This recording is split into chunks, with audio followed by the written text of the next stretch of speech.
The text message wasn't supposed to reach her. The billionaire CEO's broken confession, "I miss you so much it hurts," was meant for a ghost, a disconnected number that would never answer back. But Emily Carter's phone lit up at 2 a.m. with words that shattered the illusion of Adrian Vale's perfect life. She could have ignored it, should have ignored it. Instead, she typed back. That single reply set off a chain of events that would expose corporate scandals, threaten a little girl's safety, and force two damaged souls to choose between protecting their hearts and risking everything for a love neither believed they deserved. Stay until the end and drop a comment with your city. I want to see how far this story reaches across the world. Hit that like button and let's begin. The amber liquid in Adrian Vale's crystal tumbler caught the city lights filtering through floor-to-ceiling windows 40 stories above Manhattan. He'd stopped counting how many fingers of scotch he'd poured tonight. 3? 5? Did it matter anymore? His daughter's bedroom door stood slightly ajar down the hallway, a sliver of nightlight glow cutting across the marble floor. Chloe had finally cried herself to sleep an hour ago, clutching the worn stuffed rabbit that still smelled faintly of the lavender perfume her mother used to wear. Used to, past tense. Everything about Rebecca was past tense now. 2 years, 3 months, and 16 days. Adrian's thumb hovered over his phone screen, the blue light harsh against his face in the darkened penthouse. He'd kept Rebecca's number in his contacts, couldn't bring himself to delete it even though the line had been disconnected 18 months ago. Sometimes late at night, when the silence pressed too hard against his chest, he'd type messages he'd never send. Confessions that vanished into digital void. It was pathetic, he knew. A 32-year-old man worth $4.7 billion, and he couldn't let go of a phone number. Tonight felt worse than usual. Chloe had asked again at dinner why Mommy wasn't coming back. 7 years old, and she still didn't fully grasp forever. How could she? Adrian barely grasped it himself. His fingers moved across the screen, muscle memory and scotch loosening the tight control he usually maintained. I miss you so much it hurts. Everything's falling apart without you. I don't know how to do this alone. I'm failing her, Becca. I'm failing our daughter every single day. He hit send before the rational part of his brain could stop him. The message showed delivered, which was wrong. It always showed undeliverable. Always. Adrian stared at the screen as the scotch fog lifted slightly from his thoughts. Delivered. Not undeliverable. Oh no, no, no, no. His hands went cold. He'd selected the wrong contact. The number just above Rebecca's in his recent messages. The one his assistant had forwarded yesterday when some charity fundraiser tried contacting him directly. He never responded to those, just let them filter into the void with everything else. Except now some complete stranger had just received the most vulnerable moment of his entire adult life. Adrian Vale, the man Forbes called Manhattan's most ruthless CEO, had just accidentally confessed his broken heart to a random phone number. 30 blocks south, Emily Carter's phone vibrated against the chipped Formica counter where she'd collapsed 15 minutes earlier, still wearing her grease-stained cafe apron. Her feet screamed in protest, double shift, 12 hours slinging coffee and wiping tables, smiling through the ache because tips paid better when you pretended everything was fine. She almost ignored the message, unknown number, probably spam. But something made her look. The words on the screen stopped her completely. Emily read it twice, then 3 times. This wasn't spam. This was raw pain, stripped bare and desperate. This was someone's private agony delivered to the wrong person. She should delete it, mind her own business, go to bed, and forget the whole thing. Instead, her fingers moved across the cracked screen protector. I think you sent this to the wrong number. But whoever you meant it for, I hope they know how much you care, and I hope things get better for you and your daughter. She hesitated, then added, sometimes the hardest part isn't being strong. It's admitting you need help. You're not failing, you're surviving. That counts for something. Emily hit send before she could overthink it, then immediately regretted the impulse. What was she doing? This person didn't want life advice from a broke waitress who couldn't even afford to fix her phone screen properly. She hauled herself off the counter, every muscle protesting, and headed for the shower. The water never got properly hot in her apartment, but at least it washed away the smell of burnt coffee and broken dreams. Munting. Adrian stared at the response like it might detonate. Someone had answered. A stranger had read his darkest moment and responded with, kindness. He checked the number again. Definitely not Rebecca's. Definitely not anyone in his contacts. Just a random person who'd somehow ended up on the receiving end of his emotional breakdown. The rational move would be to apologize for the mistake and block the number. Pretend it never happened. But something in those words, "You're not failing, you're surviving," that counts for something, hit differently than the empty condolences he'd endured for 2 years. His corporate board members had patted his shoulder and talked about time healing all wounds. His late wife's family had offered prayers and platitudes. His assistant had quietly arranged therapy appointments he never attended. Everyone meant well, but their sympathy felt hollow, scripted, obligatory. This stranger's message felt real. Adrian's fingers hovered over the keyboard. He should stop. This was insane. But the scotch and the loneliness and Chloe's tear-stained face combined into something that overrode common sense. "How did you know I have a daughter?" The response came faster than expected. "You mentioned failing her. Are you okay?" That sounded pretty dark. Adrian laughed, the sound bitter in the empty penthouse. "Define okay. I'm breathing. That's about the extent of it. That's a start. Breathing's underrated. Who is this?" "Someone who accidentally became your unintended therapist, apparently." "I'm Emily." "Adrian." He stopped himself from adding his last name. For once in his adult life, maybe anonymity wasn't the worst thing. "What happened, Adrian? If you want to talk about it." And there it was, the invitation to unload on a complete stranger. Ridiculous. Inappropriate. Potentially dangerous depending on who this Emily person actually was. Adrian typed anyway. "My wife died 2 years ago. Cancer. I thought I was handling it. Clearly I'm not. I'm sorry, I can't imagine. My daughter asked tonight why her mother isn't coming back. She's 7. How do you explain permanent to someone who still believes in magic? Maybe you don't explain it. Maybe you just hold her and let her feel what she feels." Adrian set the scotch down, suddenly needing clearer thoughts. That's what her therapist says. "I'm not great at the feelings thing. Nobody is. We just pretend better some days than others." Something about this conversation felt surreal. He'd spent 2 years maintaining perfect control, never letting anyone see past the polished CEO exterior. Now he was spilling his trauma to someone named Emily, who probably thought he was completely unhinged. "Why are you being nice to someone who accidentally texted you at 2 a.m.? "Because you needed someone to be nice to you. And because I've been where you are. Different circumstances, but the same kind of alone." "What happened to you?" "That's a long story for another time. Tonight's about you surviving another day." "Did you?" "Barely. Then you're doing better than you think." Adrian found himself almost smiling, an unfamiliar sensation these days. "I should let you sleep. I'm sorry for dumping this on you." "Don't be. Sometimes strangers are easier to talk to than people who know us.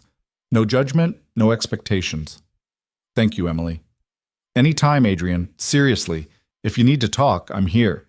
He saved the number before he could talk himself out of it. Then he sat in the dark penthouse, staring at the conversation, wondering what the hell he'd just started. Gush. Tak. Emily woke at 6 a.m. to her alarm blaring the same grinding ringtone she'd used for 3 years. Shower, coffee, 20-minute subway ride to the cafe, repeat. The rhythm of survival. She kept thinking about the messages from last night. Adrian, a widower struggling with a daughter who missed her mother. The raw honesty in his words had caught her completely off guard. During her morning shift, pouring coffee on autopilot while her mind wandered, she wondered if she'd crossed some line. Maybe her responses had been too personal, too presumptuous. He'd probably regret the whole conversation in daylight. Her phone buzzed during her break. Is it weird that I slept better last night than I have in months? Emily's heart did something unexpected. She told herself it was just surprise, not hope, not weird. Sometimes saying the hard stuff out loud helps. Chloe asked about you this morning? About me? How does she even know I exist?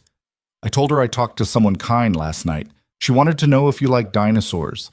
Emily laughed out loud, earning a curious look from her coworker. Tell her I think velociraptors are underrated. She says you're officially her favorite person now. I haven't even met her. Details. Emily felt herself smiling at her phone like a teenager, which was ridiculous. This was just two people having a conversation. Nothing more. What is she like? Besides dinosaurs, apparently. Space. Planets. Anything that glows in the dark. She's got a school project due Monday about the solar system, and I have no idea how to help her. I could help with that. Emily typed it before thinking, then immediately wanted to delete it. What was she doing? Offering to help a stranger's kid with homework? Are you serious? I used to volunteer at an after-school program before my schedule got insane. Kids and crafts are kind of my thing. The three dots appeared and disappeared several times. Emily held her breath. This is probably a terrible idea. Probably. I don't even know your last name. Carter. Emily. Carter. See? Now you can Google me and confirm I'm not a serial killer. I'm sure serial killers don't announce themselves as Emily Carter.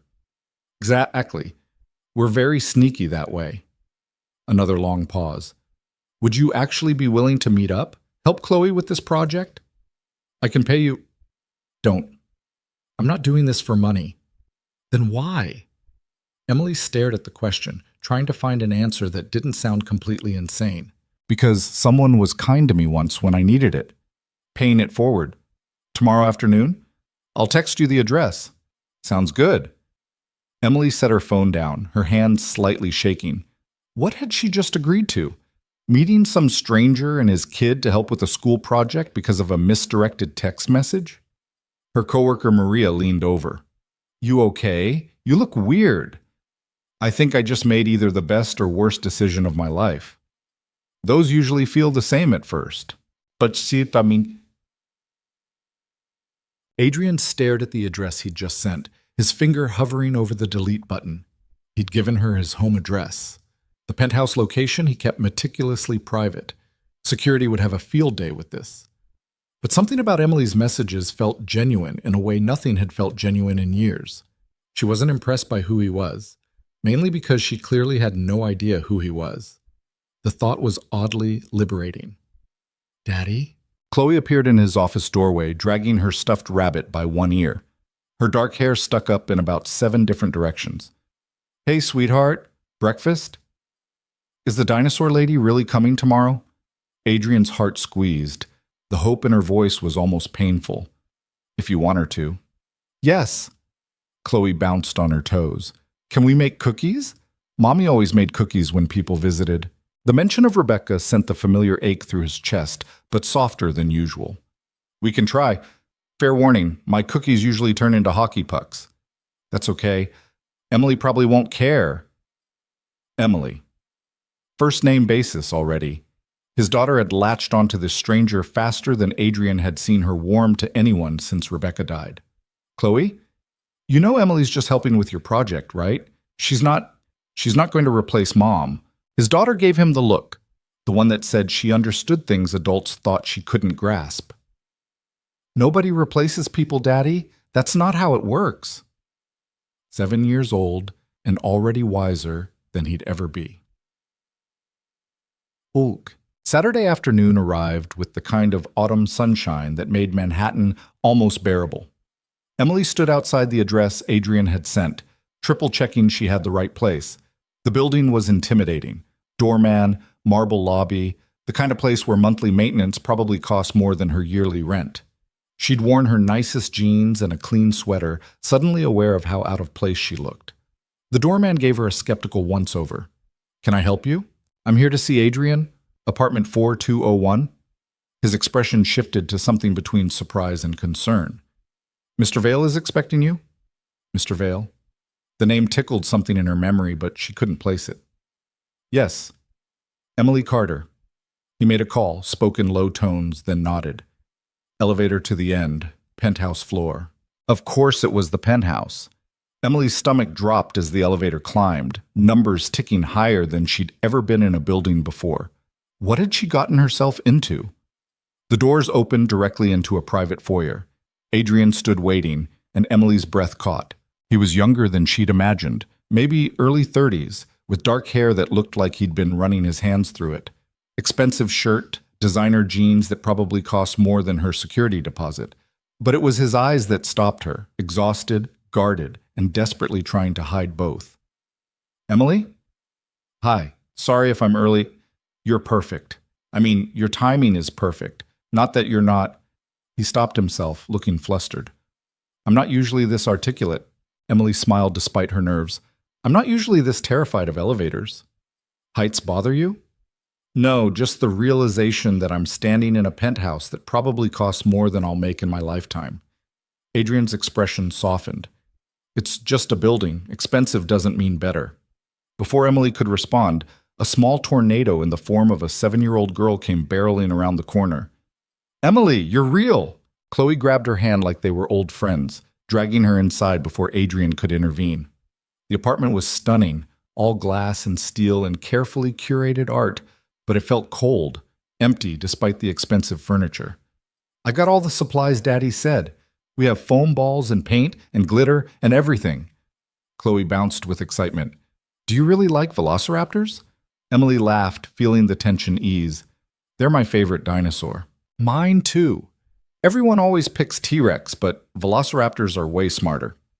Chloe, maybe let Emily breathe for a second, Adrian suggested. But he was smiling, actually smiling. Emily caught his eye over Chloe's head. It's okay. I came prepared for enthusiasm. She pulled a small bag from her purse and handed it to Chloe, who opened it with reverent care. Inside was a tiny velociraptor figurine. For your desk, every scientist needs a good luck charm. Chloe's face lit up like Christmas morning. This is the best thing ever. She hugged Emily with the fierce, unself-conscious affection only kids can manage. And Emily felt something crack open in her chest. She'd forgotten what it felt like to matter to someone, even someone she'd just met. Adrian's expression had gone soft, vulnerable in a way that made her breath catch. Thank you, he mouthed over Chloe's head. Emily just smiled and let herself be dragged toward the dining room table, already covered in project supplies. Welcome. 3 hours later, the table looked like a craft store had exploded. Paint everywhere, glitter embedded in surfaces it would never leave, foam planets in various states of completion. Chloe was explaining the atmospheric composition of Jupiter with the confidence of a tiny astrophysicist, while Emily helped her paint the Great Red Spot. Adrian had given up trying to help after accidentally gluing Saturn's rings on backwards. Now he just watched from the kitchen island, coffee in hand, struck by how natural Emily looked in his home. How she listened to Chloe's rambling explanations with genuine interest, asked questions that made his daughter think, laughed at jokes that weren't even funny. His phone buzzed. His assistant, reminding him about Monday's board meeting, the merger proposal he needed to review, the 100 other responsibilities waiting in his office down the hall. He silenced it. Daddy, come see, Chloe waved him over.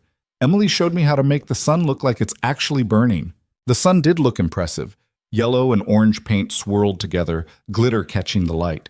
His daughter's hands were covered in paint, her face smudged with silver sparkles, and she looked happier than he'd seen her in months. It's perfect, sweetheart.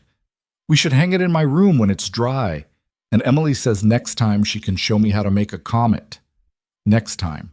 His daughter had already assumed there would be a next time. Adrian glanced at Emily, who was carefully painting tiny craters on the moon, her tongue poking out slightly in concentration. She'd rolled her sleeves up, revealing arms marked with small scars, burns maybe, from restaurant work. Her jeans had a patch on one knee. There was nothing polished or pretentious about her. She looked up and caught him staring. What? Nothing. Just, thank you for this. Are you kidding? This is the most fun I've had in months. She gestured at the disaster zone. Although I apologize for your table, the glitter will outlive us all. Worth it. Their eyes held for a moment too long. Emily looked away first, focusing back on the moon like it required intense concentration. Chloe yawned hugely, paint-covered hands rubbing her eyes.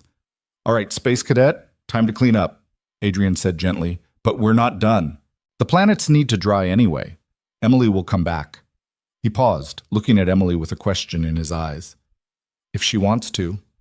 Emily's smile was soft. I'd like that. Yay! Chloe pumped her fist, sending paint droplets across the table. Teat. An hour later, after Chloe had been shepherded through cleanup and dinner and bedtime, with Emily invited to stay for all of it, Adrian walked Emily to the elevator. I'm sorry she monopolized you all evening, he said. She doesn't usually warm up to people this fast. I think she just needed someone who wasn't afraid to make a mess with her. Emily pressed the elevator button. Kids know when adults are being real versus performing.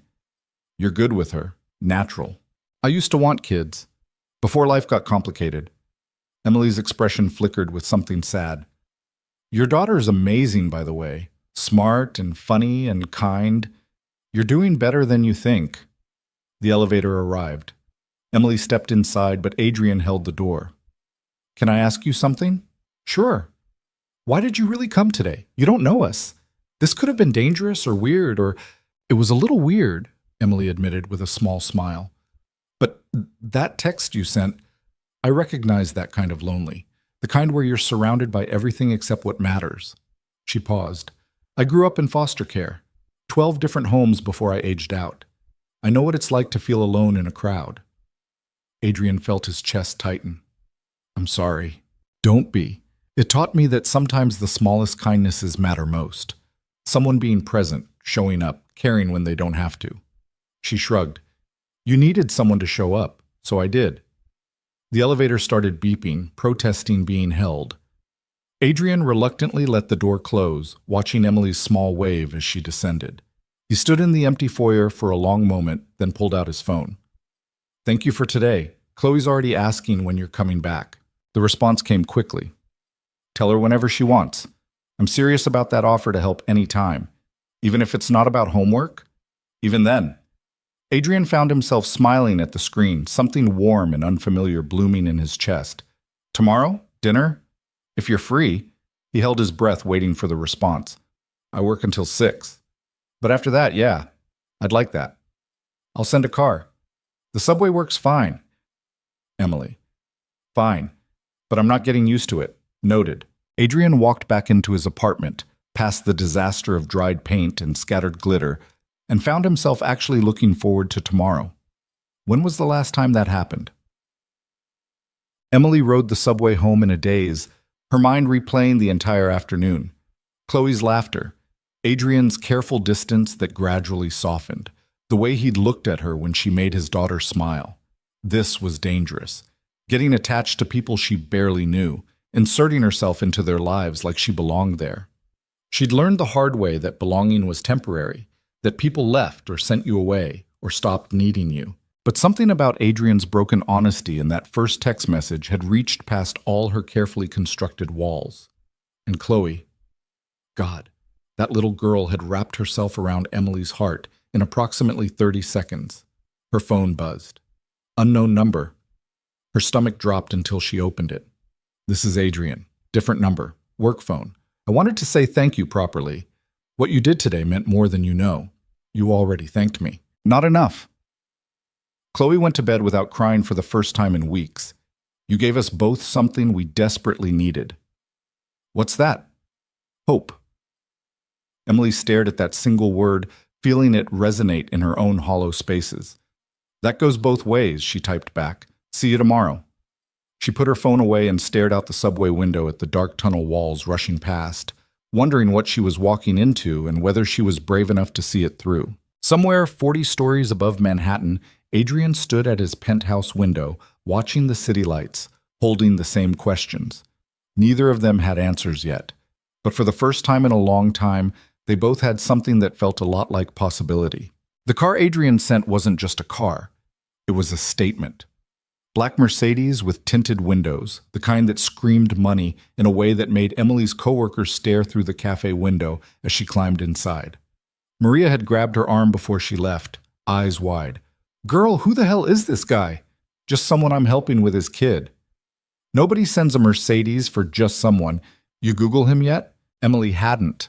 Part of her didn't want to know. The moment she put a net worth to Adrian's name, everything would shift. Right now, he was just a sad widower trying to figure out fatherhood. She wanted to keep it that way a little longer. The driver didn't speak, just navigated through evening traffic with professional efficiency. Emily watched the buildings get progressively fancier as they headed uptown, her stomach knotting tighter with each block.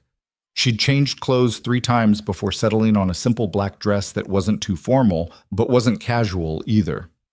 The fabric was thin in places from too many wash cycles, but it was the best she had. Her phone buzzed. Chloe's been watching out the window for 20 minutes. Fair warning, she made you a welcome sign. Emily smiled despite her nerves. Is it covered in glitter? Is there any other kind? The car pulled up to the building. Same intimidating doorman, same marble lobby that made her feel like she was trespassing. But this time when she stepped off the elevator, Chloe was waiting right there, practically vibrating with excitement. Emily! She held up a poster board covered in silver glitter, star stickers, and shaky marker letters that spelled out, Welcome Emily in rainbow colors. I made this for you. This is the most beautiful sign I've ever seen. Emily crouched down to Chloe's level. Can I keep it? Really? Absolutely. It's going on my fridge. Chloe's grin could have powered the city. She grabbed Emily's hand, tugging her inside. Adrian appeared from the kitchen, looking unfairly good in a dark sweater and jeans. His hair was still damp like he'd just showered, and Emily had to actively stop herself from staring. Sorry about the ambush, he said, but he was smiling, actually smiling, and it transformed his entire face. I like ambushes that come with glitter signs. Emily let Chloe pull her toward the dining room, where the table had been set with actual china and real cloth napkins. Adrian, this is too much. It's just dinner. This looks like a magazine spread. I may have panicked and called my assistant for help. He looked embarrassed. I haven't hosted anyone in a while. Chloe climbed into her chair, swinging her legs. Daddy burnt the first chicken. It smoked really bad and the alarm went off. Chloe.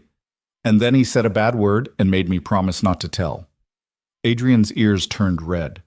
We ordered from a restaurant after that. But I tried. Emily laughed, the sound surprising her. When was the last time she genuinely laughed? Points for effort. Dinner was easier than it should have been. Chloe chattered nonstop about her solar system project, which apparently earned her an A+ and got displayed in the school hallway.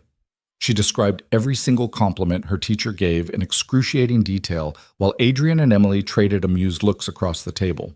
And then Jake said my son was way better than his, but I told him we could be solar system partners for the next project if he wanted, Chloe continued through a mouthful of pasta. Is that okay, Daddy? Chew first, then talk. And yes, that's very nice of you. Emily, do you have a boyfriend? Adrian choked on his water. Chloe! What? I'm just asking. She turned innocent eyes to Emily. Do you? Emily felt heat creep up her neck. No, I don't. Why not? You're really pretty. Chloe, that's enough, Adrian said firmly, but his own face had gone pink. I'm too busy with work, Emily answered, keeping her voice light. Relationships take time I don't really have. Oh. Chloe considered this seriously. Daddy doesn't have a girlfriend either. He says he's too busy too. The silence that followed was spectacularly awkward. Adrian looked like he wanted the floor to swallow him. Emily focused very hard on her pasta. Who wants dessert? Adrian said desperately. We have chocolate cake. Me! Chloe bounced in her seat, crisis averted by sugar. While Adrian cleared plates, Chloe pulled Emily to the living room to show her the art wall, a collection of expensive pieces that probably cost more than Emily's entire apartment building. But tucked among the professional artwork were Chloe's drawings, framed with the same care as everything else. Daddy puts all my pictures up, Chloe said proudly, pointing to a crayon drawing of what might have been a family. 2 stick figures and a smaller one in the middle. That's me and Daddy and Mommy, from before. Emily's throat tightened. It's beautiful. I don't remember her much anymore, just little things. She smelled like flowers and she sang me songs at bedtime. Chloe's voice went quiet. Is that bad? Did I forget? No, sweetheart, that's not bad at all. Emily knelt beside her. The love doesn't go away just because the memories get fuzzy. That stays forever. That's what Daddy says too. Chloe leaned against her, casual and trusting in a way that made Emily's chest ache. I'm glad you're here. The apartment's too quiet when it's just us. Adrian appeared with cake, stopping short when he saw them. The expression on his face was complicated, grief and gratitude and something else Emily couldn't quite name. They ate dessert on the couch, Chloe wedged between them, talking less now as exhaustion caught up. By the time Adrian suggested bed, she was yawning every other sentence. Will you come back? Chloe asked Emily, fighting sleep. Tomorrow? I have work tomorrow, remember? But soon. Promise? Emily looked at Adrian, who nodded almost imperceptibly. I promise. Chloe hugged her goodnight, fierce and quick, then let her father carry her toward the bedroom. Emily heard their voices, Adrian reading something, Chloe's sleepy responses, and felt like an intruder in this intimate moment. She should leave. Call the car. Go back to her real life. Instead, she walked to the windows, looking out over Manhattan, glittering in the darkness. From up here, the city looked magical instead of harsh, like anything was possible. She's out, Adrian's voice came from behind her. Asked me 4 times if you were still here.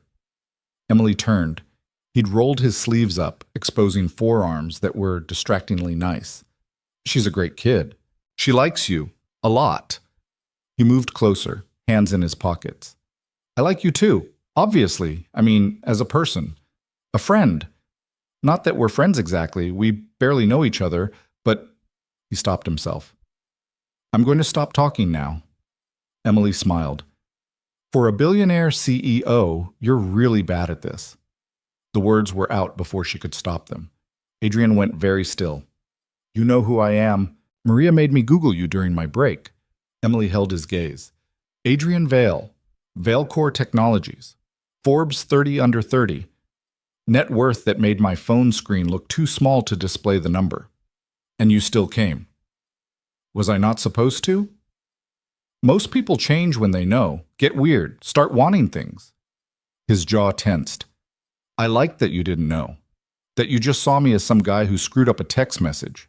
I still see that, Emily said quietly. Money doesn't change grief. Doesn't make you less lonely or better at being a single parent. You're still just Adrian, trying to survive.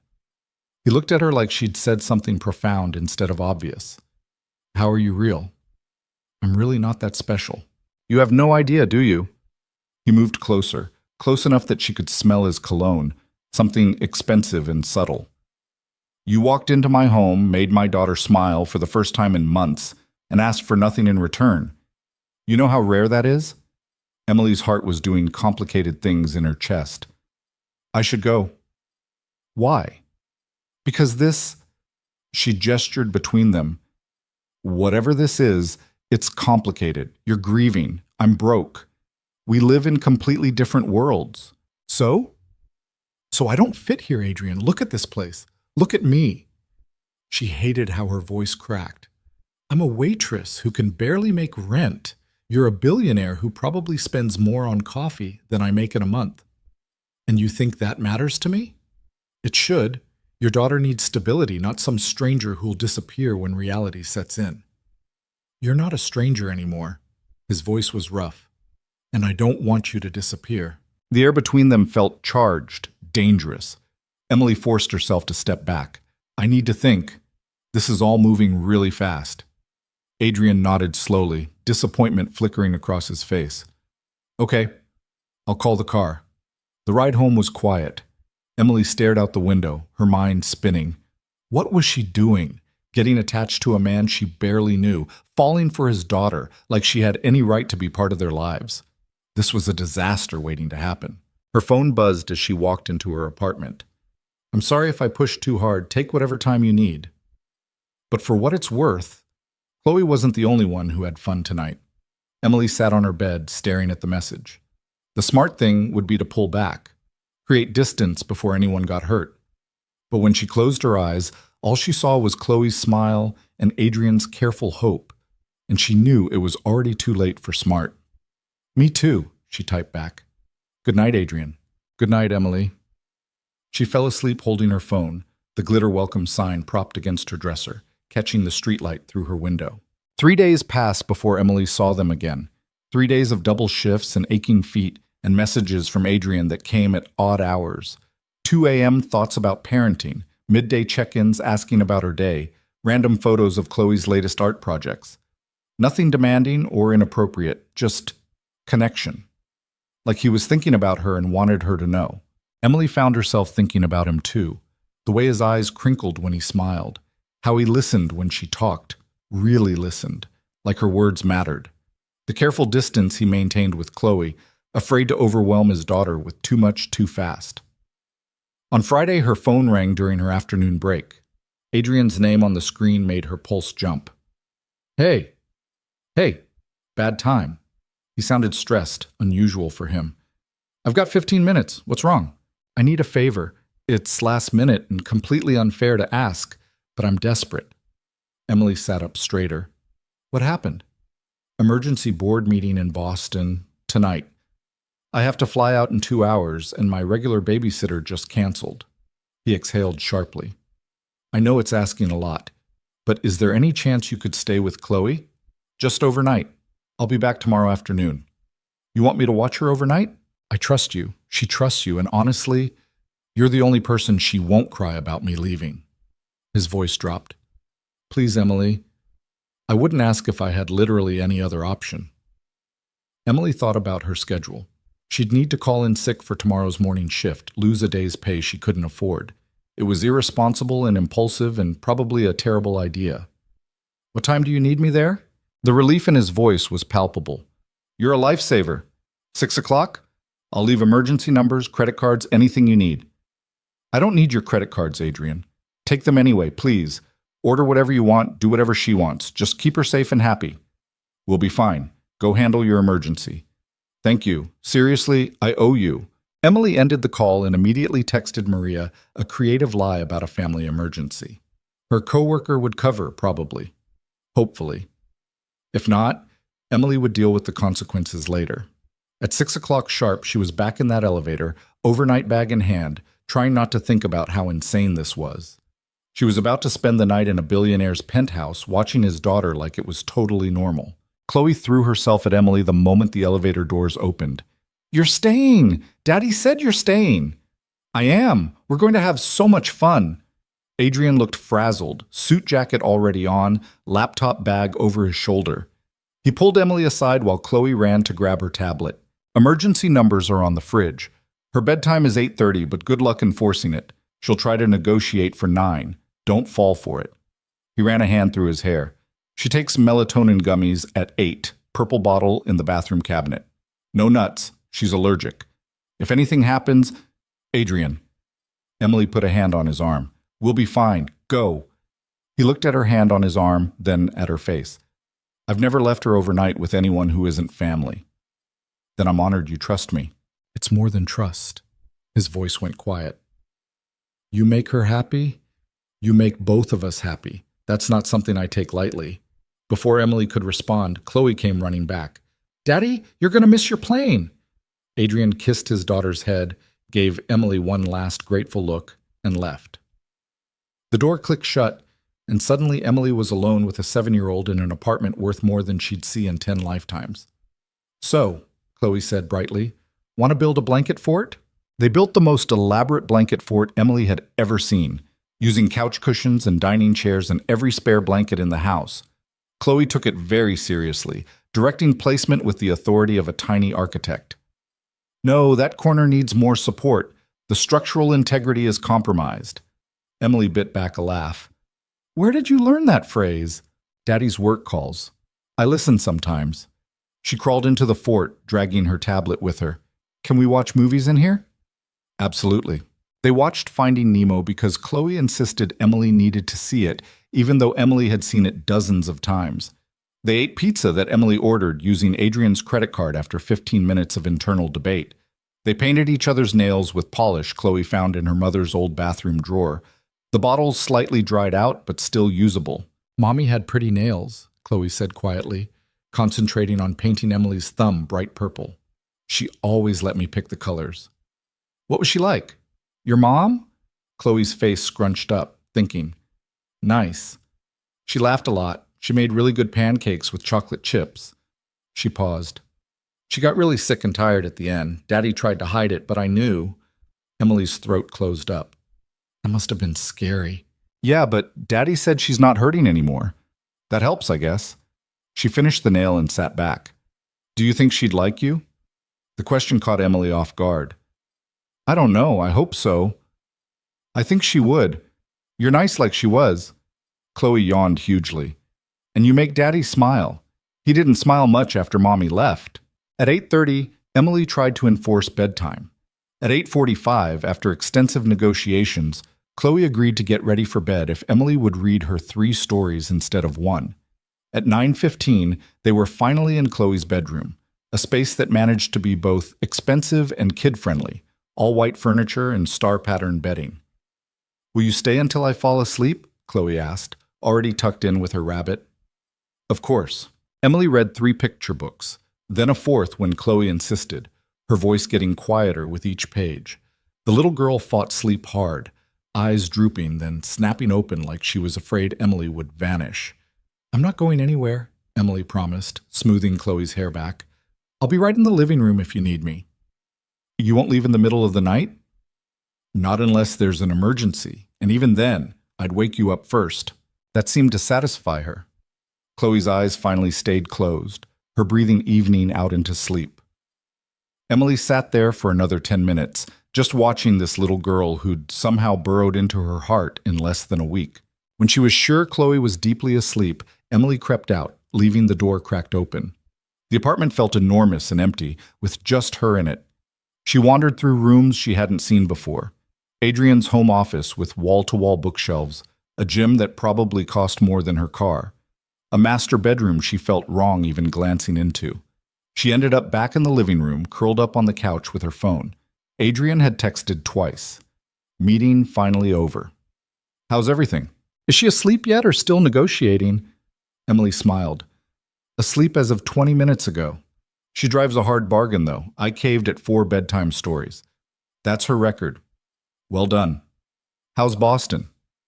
"Boring, cold, missing my kid." Emily's fingers hovered over the keyboard before she typed, "Just your kid?" The 3 dots appeared and disappeared several times. No, not just my kid. Emily's heart did a complicated flip.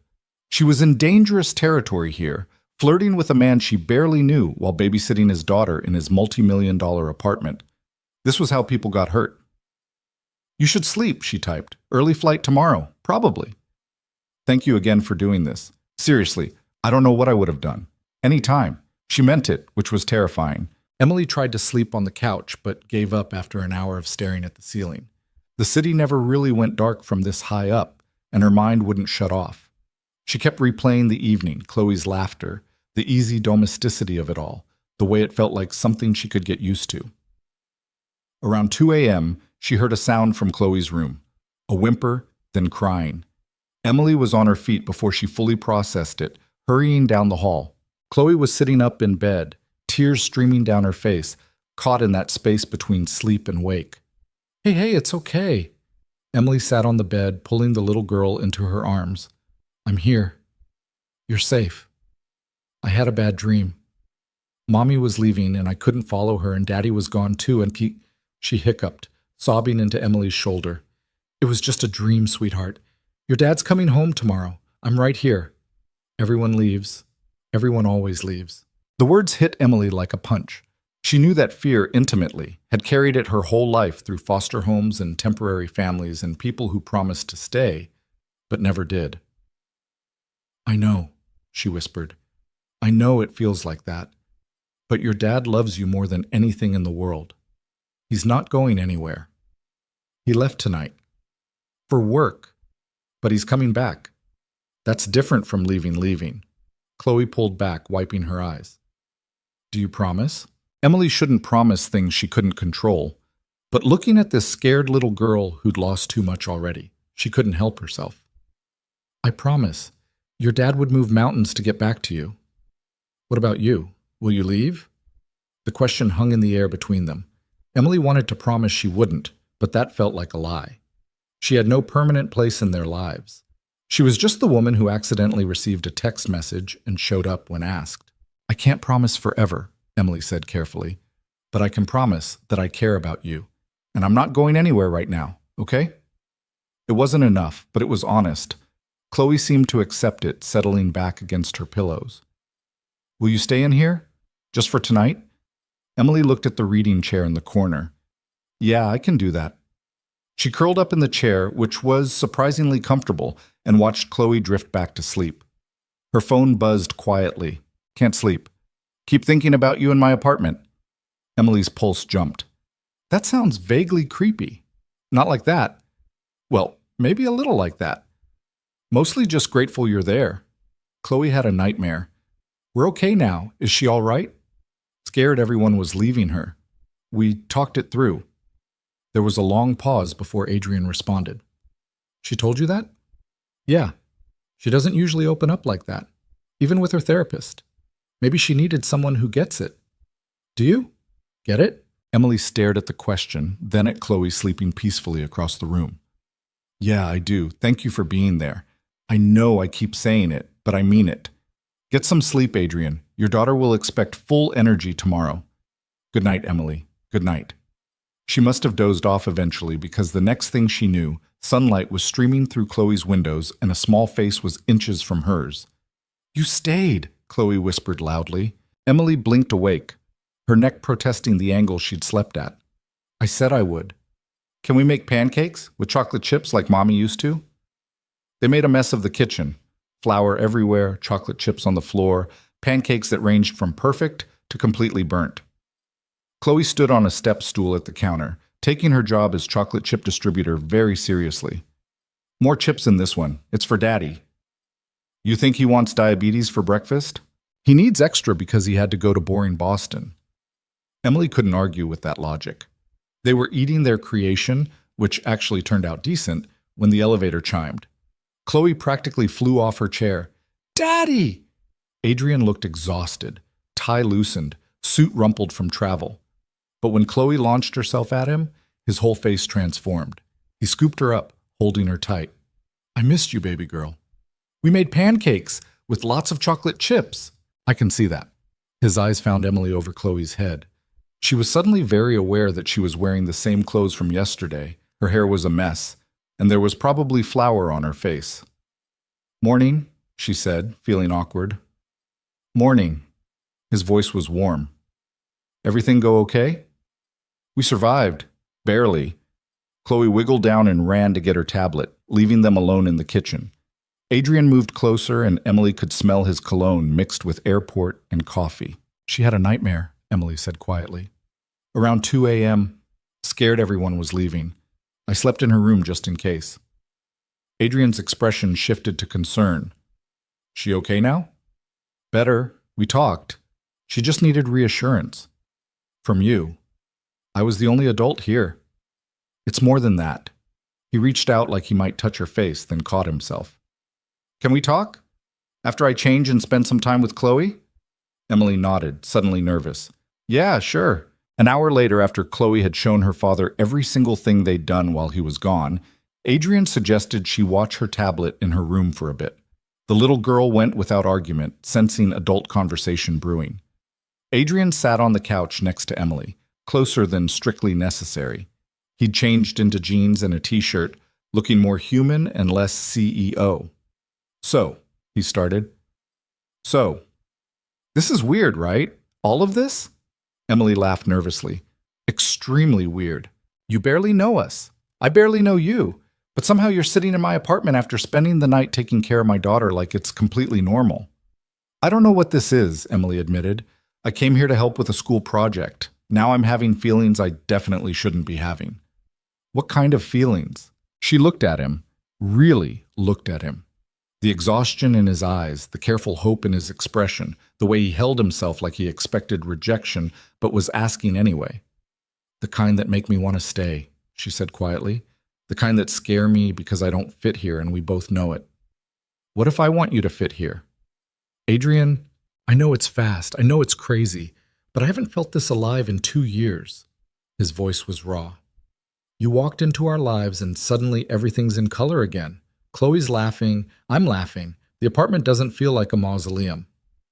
I'm not a magic fix for your grief. I know that. This isn't about replacing what I lost. It's about... He struggled for words. It's about finding something I didn't know I was allowed to want again. Emily felt tears prickling her eyes. I'm terrified. Of what? Of this being temporary, of getting attached and having it fall apart, of your daughter loving me and then losing another person. She wiped at her eyes angrily. I grew up losing people, Adrian, over and over. I can't do that to Chloe. I won't. Then don't. He caught her hand. Don't leave. Stay. For how long? As long as you want. as long as it feels right. His thumb traced circles on her palm. I'm not asking you to marry me tomorrow. I'm just asking you to give this a chance. Give us a chance. Emily looked at their joined hands, then at his face, then toward the hallway where Chloe was probably eavesdropping. This is insane. Completely. I work 60 hours a week at minimum wage. You run a tech empire. So? So we don't make sense. The best things never do. He smiled slightly. You think I planned this? That I meant to fall for the woman who accidentally got my breakdown text? You're falling for me? I fell 3 days ago when you stayed in Chloe's room all night, even though that chair is uncomfortable as hell. His voice dropped. Maybe before that. Maybe the moment you showed up at my door with a solar system kit and asked for nothing in return. Emily couldn't breathe. This was too much, too fast, too everything. But when she looked at Adrian, all she saw was sincerity and hope and something that looked dangerously like love. I need time, she managed, to think, to figure out if this is real or if we're both just lonely. Take all the time you need. He brought her hand to his lips, kissing her knuckles gently. I'll be here. Chloe chose that moment to come running back in, launching herself between them on the couch. Are you guys done talking about boring adult stuff? Adrian laughed, pulling his daughter close. For now. Good. Emily, can you stay for lunch? Emily looked at Adrian, who was looking at her with such naked hope it made her chest ache. Yeah, she heard herself say. I can stay for lunch. It was a small answer to a much bigger question, but it was a start. Staying for lunch turned into staying for dinner. Dinner turned into movie night with Chloe falling asleep between them on the couch, her head on Emily's lap, feet in Adrian's. They didn't talk about the conversation from earlier, just existed in the comfortable silence of people learning how to be around each other. When Emily finally left that night, Adrian walked her to the elevator like he always did.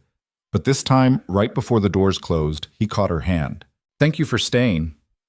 You already said that. I meant for more than lunch.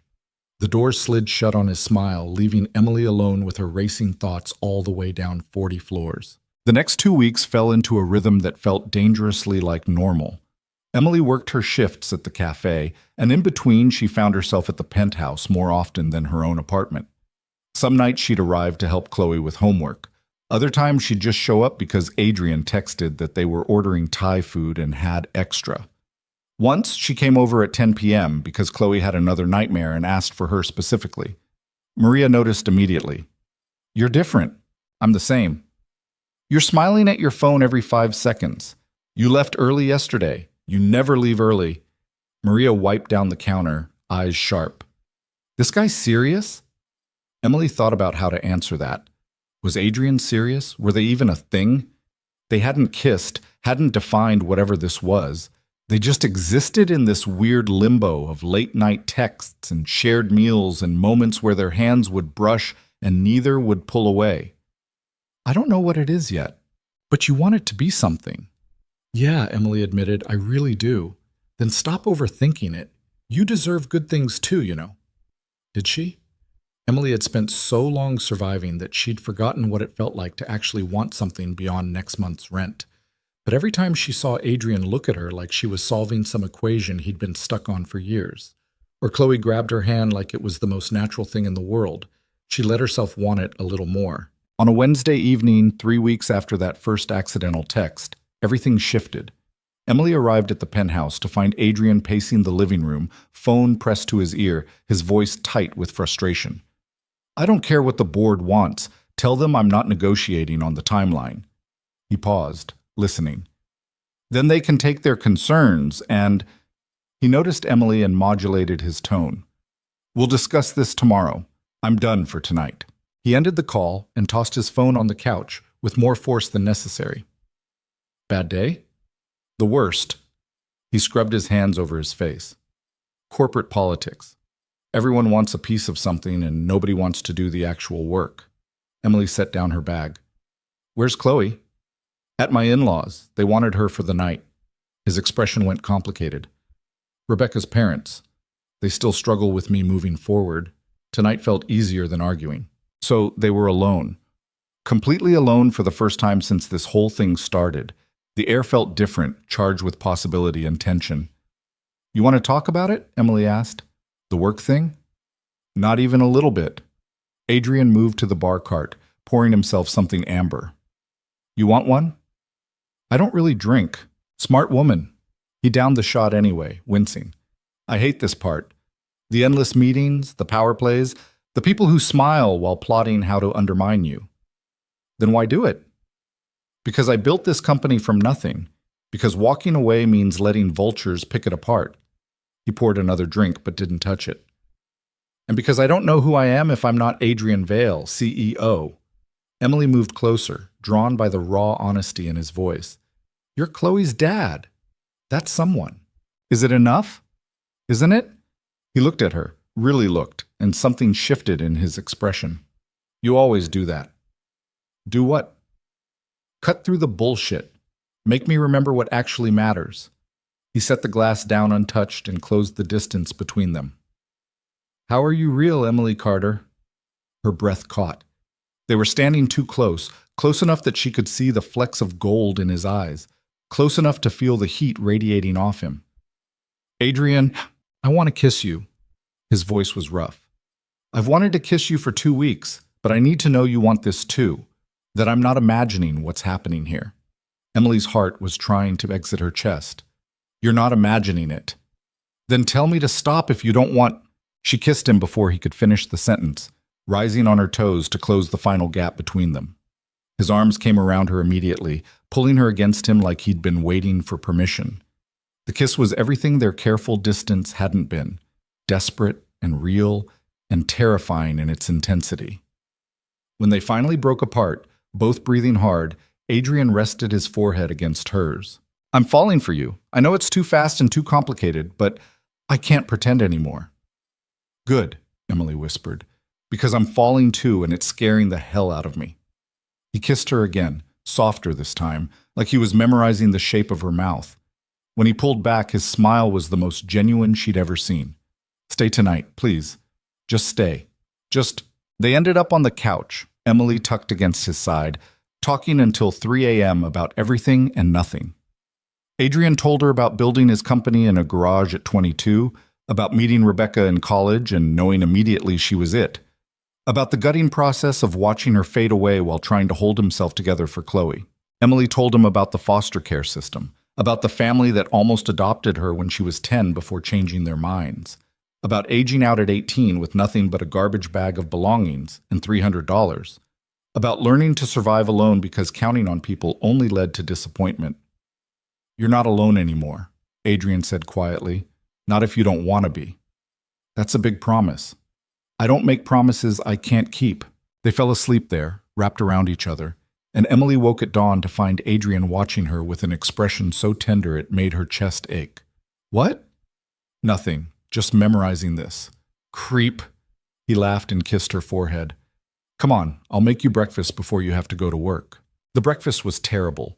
Burnt eggs and toast that was more carbon than bread. But Emily ate it anyway, touched that he'd tried. They moved around the kitchen with surprising ease, bumping hips and trading coffee cups and falling into a domestic rhythm that felt years old instead of brand new. Emily's phone buzzed, Maria, asking where she was. Reality crashed back in. She had a shift in an hour, and she was still wearing yesterday's clothes, and she needed to go home and change and pretend her whole world hadn't shifted overnight. I have to go. Adrian caught her hand. I'll send a car. The subway's fine. Emily. I can't get used to cars and drivers and all of this. She gestured at the penthouse. That's not my life. It could be. The words hung between them, heavy with implication. Emily pulled her hand back gently. Don't. Don't make this about money or what you can give me. That's not why I'm here. I know that. I just want to make things easier for you. I don't need easier. I need real. She grabbed her bag. I'll text you later, okay? She left before he could argue, taking the subway home like always, trying to ground herself in normal when everything felt spectacularly not normal. Work was a blur. Emily poured coffee and took orders and smiled at customers while her mind replayed every moment from the night before. The kiss. The way Adrian had held her like she was precious. The promises neither of them had any business making. Her phone buzzed constantly. Adrian sending random thoughts, photos of Chloe's latest drawing, asking about her day. It felt good. It felt dangerous. It felt like everything she'd ever wanted and been too afraid to reach for. 3 days later, reality came crashing down in the form of Adrian's in-laws. Emily had just arrived at the penthouse, invited for dinner, nothing special, when the elevator doors opened to reveal an older couple already inside. The woman was elegant in that old money way, perfectly styled gray hair and pearls. The man looked like an older version of Adrian might, tall and severe. They looked at Emily like she was something tracked in on someone's shoe. "And who might you be?" the woman asked, her voice dripping polite venom. "Emily, What was she exactly? Friend felt insufficient. Girlfriend felt presumptuous. "She's with me." Adrian appeared, Chloe in tow. His expression had gone carefully blank. "Margaret, David, I wasn't expecting you." Clearly, Margaret's eyes raked over Emily's cafe uniform. "We came to see our granddaughter. I see you have company." The way she said company made it sound like an accusation. Chloe, oblivious to the tension, ran to hug her grandparents. "Emily's teaching me how to make friendship bracelets. Look!" She held up her wrist, showing off a lumpy creation of rainbow threads. "How lovely," Margaret said, not looking at it. Her attention stayed fixed on Emily. "And how exactly do you know Adrian?" "We met a few weeks ago," Adrian said firmly. "Emily, why don't you and Chloe go start on dinner? I need to speak with Margaret and David." It was a dismissal wrapped in politeness. Emily felt her face flush but nodded, taking Chloe's hand and heading for the kitchen. Behind them, she heard the conversation start in low, tense tones. Chloe seemed unconcerned, chattering about her day while they pulled ingredients from the fridge. But Emily's hands were shaking slightly. She'd known this moment would come, meeting the family, facing judgment, but she hadn't expected it to feel like this, like she was being weighed and found wanting before she'd even opened her mouth. "Don't think this is appropriate," Margaret's voice carried from the living room. "It hasn't even been 3 years since Rebecca—" "That's enough." Adrian's voice was hard. "This is my home and my life. And our granddaughter's life. Have you thought about what message this sends to Chloe? Some woman showing up, playing house?" Emily's stomach dropped. Chloe had gone very still beside her, no longer chattering. Her little face had that carefully blank expression kids get when they're pretending not to hear things that hurt. "Hey," Emily said softly. "How about you show me where your dad keeps the pasta?" "They don't like you." Chloe's voice was small. "They don't know me yet. That's different." "Grammy didn't like Daddy's last assistant either, or his friend Jennifer. She doesn't think anyone's good enough." Chloe looked up at her with eyes too old for 7. "Are you going to leave now?" The question gutted her. "Is that what you think? That I'd leave because things got hard?" "Everyone does eventually." Emily knelt down, taking Chloe's small hands in hers. "Listen to me. Your grandparents are protecting their family. That's what grandparents do. They loved your mom very much, and they're scared of losing her memory. That doesn't have anything to do with you and me. But what if they make you go away?" "Nobody makes me do anything I don't want to do." Emily smoothed Chloe's hair back. "I'm here because I care about you and your dad, not because it's easy, okay?" Chloe nodded, but the worry didn't leave her eyes. They went back to cooking prep, but the easy atmosphere from before was gone, replaced by the weight of adult drama neither of them could fully escape. The voices from the living room escalated. Emily caught fragments. Gold digger. Taking advantage. Rebecca would be devastated. Each phrase landing like a physical blow. She kept her focus on Chloe, on making dinner, on pretending she couldn't hear her worth being debated in the next room. Finally, Adrian's voice cut through, loud and final. "Get out, both of you!" Silence. Then Margaret's sharp intake of breath. "Adrian, I said get out. You don't get to come into my home and attack someone I care about. You don't get to weaponize Rebecca's memory against me." "We're thinking of Chloe." "No, you're thinking of yourselves, of what makes you comfortable." His voice dropped, but Emily could hear the fury underneath. "Emily has shown my daughter more genuine care in 3 weeks than you've shown in 3 months. So you can either accept that I'm moving forward with my life, or you can leave. Your choice." More silence. Then footsteps toward the elevator. Margaret's voice, cold and clipped. "This isn't over, Adrian. We'll be speaking to our lawyer about visitation." The elevator doors closed. Adrian appeared in the kitchen doorway, his face tight with anger and something that looked like grief. I'm sorry you had to hear that. Emily kept her eyes on the cutting board. It's fine. It's not fine. What they said was cruel and unfair and true? Emily finally looked at him. I am a waitress who showed up in your life 3 weeks ago. I don't have money or status or anything to offer except myself. From their perspective, I probably do look like I'm taking advantage. You know that's not what this is, do I? Emily set down the knife. Adrian, they're right about one thing. This is moving fast, maybe too fast. Maybe we need to slow down and actually think about what we're doing. Chloe made a small sound of distress. Adrian's jaw tightened. Is that what you want? To slow down? I don't know what I want anymore. Emily's voice cracked. I just know I don't want to be the reason you lose your relationship with your in-laws. I don't want Chloe caught in the middle of adult drama. I don't want... Daddy, make her stay. Chloe's voice was small but fierce. Please. Adrian moved to his daughter, kneeling beside her. Hey, nobody's going anywhere right now. We're all going to take a breath and have dinner like we planned, okay? But Grammy said things she shouldn't have said. That's not Emily's fault or your fault. It's just adults being difficult. He looked up at Emily, pleading in his eyes. Can we just have dinner, please? We can talk about everything else later. Emily wanted to run.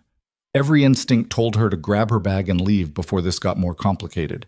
But looking at Chloe's tear-bright eyes and Adrian's desperate hope, she found herself nodding. Dinner was strained despite their best efforts. Chloe was quieter than usual, pushing food around her plate. Adrian kept trying to fill the silence with conversation that fell flat. Emily just felt like an imposter at a table where she didn't belong. After Chloe went to bed, with extra hugs for Emily that felt like goodbye, Adrian poured himself a drink he actually consumed this time. They threatened to lawyer up about visitation, he said flatly. That's their power play. Make me choose between you and seeing my daughter. Emily's stomach churned. Then there's no choice. Chloe needs her grandparents. Chloe needs people who put her first, not their own grief. He downed the drink. They've barely been present since Rebecca died. Suddenly I'm dating someone and they're fighting for rights they haven't exercised in months? Dating. Emily latched onto the word. Is that what we're doing? Adrian looked at her, and his expression went soft despite everything. I'd like to be, if you still want that. I don't know how to fit in your world, Adrian. Tonight made that pretty clear. My world can change. Can it, though? You're a billionaire CEO. I make $9 an hour plus tips. Your in-laws took one look at me and saw dollar signs and ulterior motives. Emily wrapped her arms around herself. What happens when your board finds out? Your business partners? When photos show up online of Manhattan's most eligible bachelor with some nobody waitress? You're not a nobody. To them, I am. And maybe that doesn't matter to you right now, but eventually it will. The whispers, the judgment, people assuming I'm only with you for money. Stop. Adrian set down his glass and moved to her, taking her face in his hands. I don't give a damn what people think. I care about you. I care about what you've brought into our lives. The rest is just noise. Noise that could hurt Chloe. Chloe adores you. You saw how she was tonight, terrified you'd leave. Exactly. She's already too attached. If this falls apart, then we make sure it doesn't fall apart. His thumb traced her cheekbone. I'm not asking you to have all the answers right now. I'm just asking you not to run. Emily closed her eyes against the tears threatening to spill. I'm scared. Me too. He kissed her forehead. But I'd rather be scared with you than safe without you. They stood there as the kitchen, holding each other like lifelines, while Emily's mind spun with impossible questions. Could this actually work? Could she really step into Adrian's world without losing herself? Could she risk her heart on something that felt too good to be real? She stayed the night again, neither of them willing to let go. They didn't talk about the future or make plans they couldn't keep. They just existed in the present, stealing a few more hours before reality demanded answers. The next morning, Emily woke to her phone vibrating aggressively. 12 missed calls from Maria, 3 from her landlord. Her heart sank even before she listened to the voicemail. Water main break. Her entire apartment building was flooded. Tenants needed to evacuate immediately. No. Emily was already out of bed, pulling on clothes. Adrian appeared in the doorway, alarmed. "What's wrong?" "My apartment's flooded. I have to go." She made it downtown in record time, but the damage was worse than she'd imagined. Water pouring down the stairs, emergency crews everywhere, her landlord blocking the entrance, looking harassed. "Can I get my things?" "Third floor and up only, and be quick about it. Whole building's condemned until we get this sorted." Emily's apartment was on the second floor, which meant everything she owned was currently underwater or would be soon. She stood on the sidewalk, watching water stream from her building, and felt the last bit of control she had over her life slip away. No apartment, no belongings, nowhere to go except her phone rang. "Adrian, where are you? You left without... My building's flooded. Everything I own is destroyed." Her voice came out flat, shocked. "I don't know what to do. Come back here. Adrian, please, just come back. We'll figure it out." Emily looked at the building, at the life she'd barely managed to hold together now literally washing away, and made a choice she wasn't sure was wise or desperate or both. "Okay, I'm coming back." She showed up at the penthouse an hour later, still in shock, with nothing but her purse and the clothes on her back. Chloe was at school. Adrian opened the door and pulled her into his arms without a word. "I've got you," he murmured into her hair. "Whatever you need, I've got you." Emily finally let herself cry, all the fear and frustration and overwhelming nature of the last 12 hours pouring out. Adrian just held her, steady and solid, while her world fell apart. When she could finally breathe again, she pulled back. "This doesn't mean... I'm not using this as an excuse to... I know. You're here because you have nowhere else to go right now. That's okay." He guided her to the couch. "Stay as long as you need. No strings, no expectations. Your in-laws will have a field day with this. I don't care about them. I care about you." He brushed hair from her face. "Let me help, please." It went against every independent instinct Emily had. But sitting in Adrian's penthouse with nothing to her name except the phone in her hand, she was out of options. "Just until I figure something else out. However long you need." They spent the day navigating logistics, calling her insurance, which would cover almost nothing, reaching out to her landlord about her deposit, canceling utilities, the mundane details of disaster. Adrian handled most of it, making calls while Emily sat numbly on the couch, trying to process that everything she owned was gone. When Chloe came home from school and found Emily still there, her face lit up like someone had given her the best present ever. "You're staying, like staying. Just for a little while," Emily said carefully, "until I find a new place." "But you could stay forever, right?" Chloe looked between her and Adrian with naked hope. "We have lots of rooms." Adrian caught Emily's eye over his daughter's head, a question in his expression. Emily looked away first. "Let's just take it one day at a time, okay?" That night, Adrian insisted she take the guest room, a space bigger than her entire apartment had been, with its own bathroom and a bed that felt like sleeping on clouds. Emily lay awake staring at the ceiling, wondering how her life had become unrecognizable in less than a month. Her phone buzzed. "Adrian, you okay?" "Define okay." "Fair point. Can't sleep either. This is weird, right?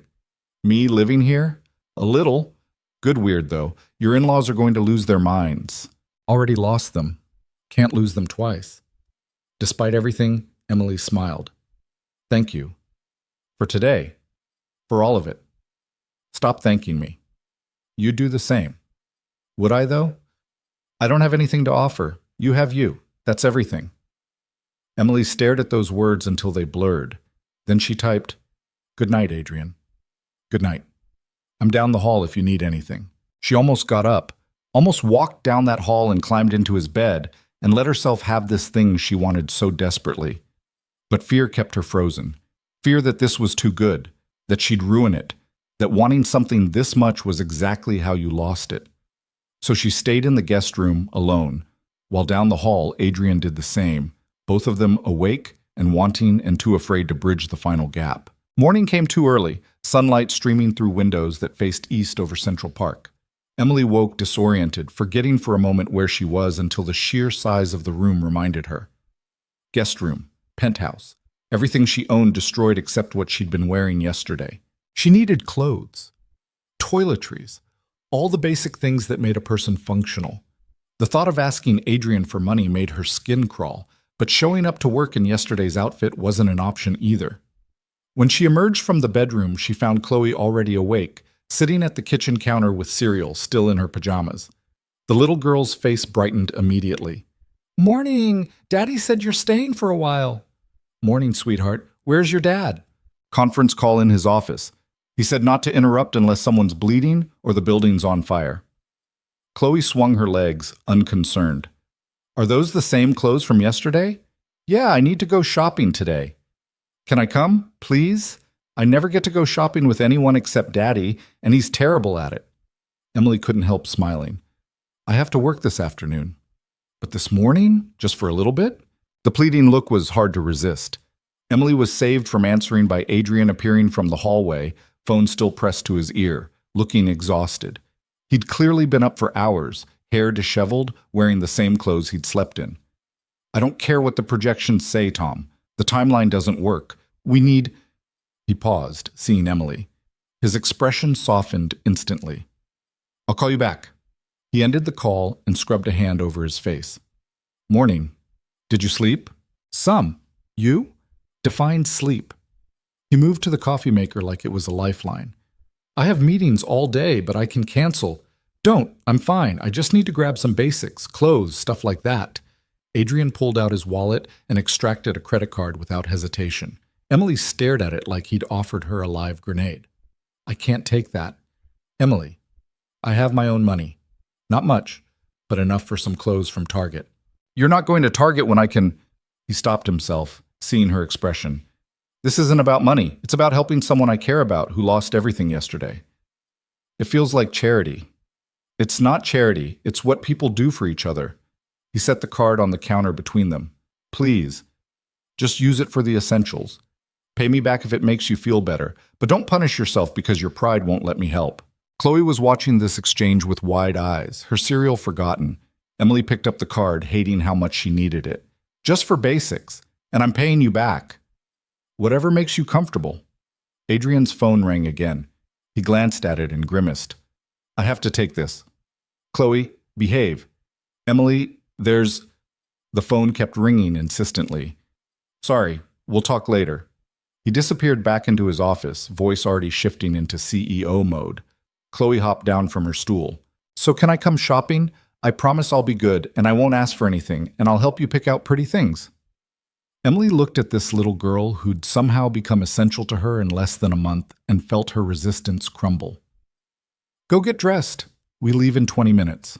Chloe squealed and ran for her room. Emily stared at the credit card in her hand, feeling the weight of what it represented. Dependence. Obligation. The slow erosion of the independence she'd fought so hard to maintain. But she needed clothes.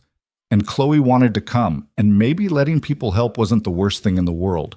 They took a car because Chloe insisted, and because Emily wasn't sure she could navigate the subway with shopping bags and a 7-year-old.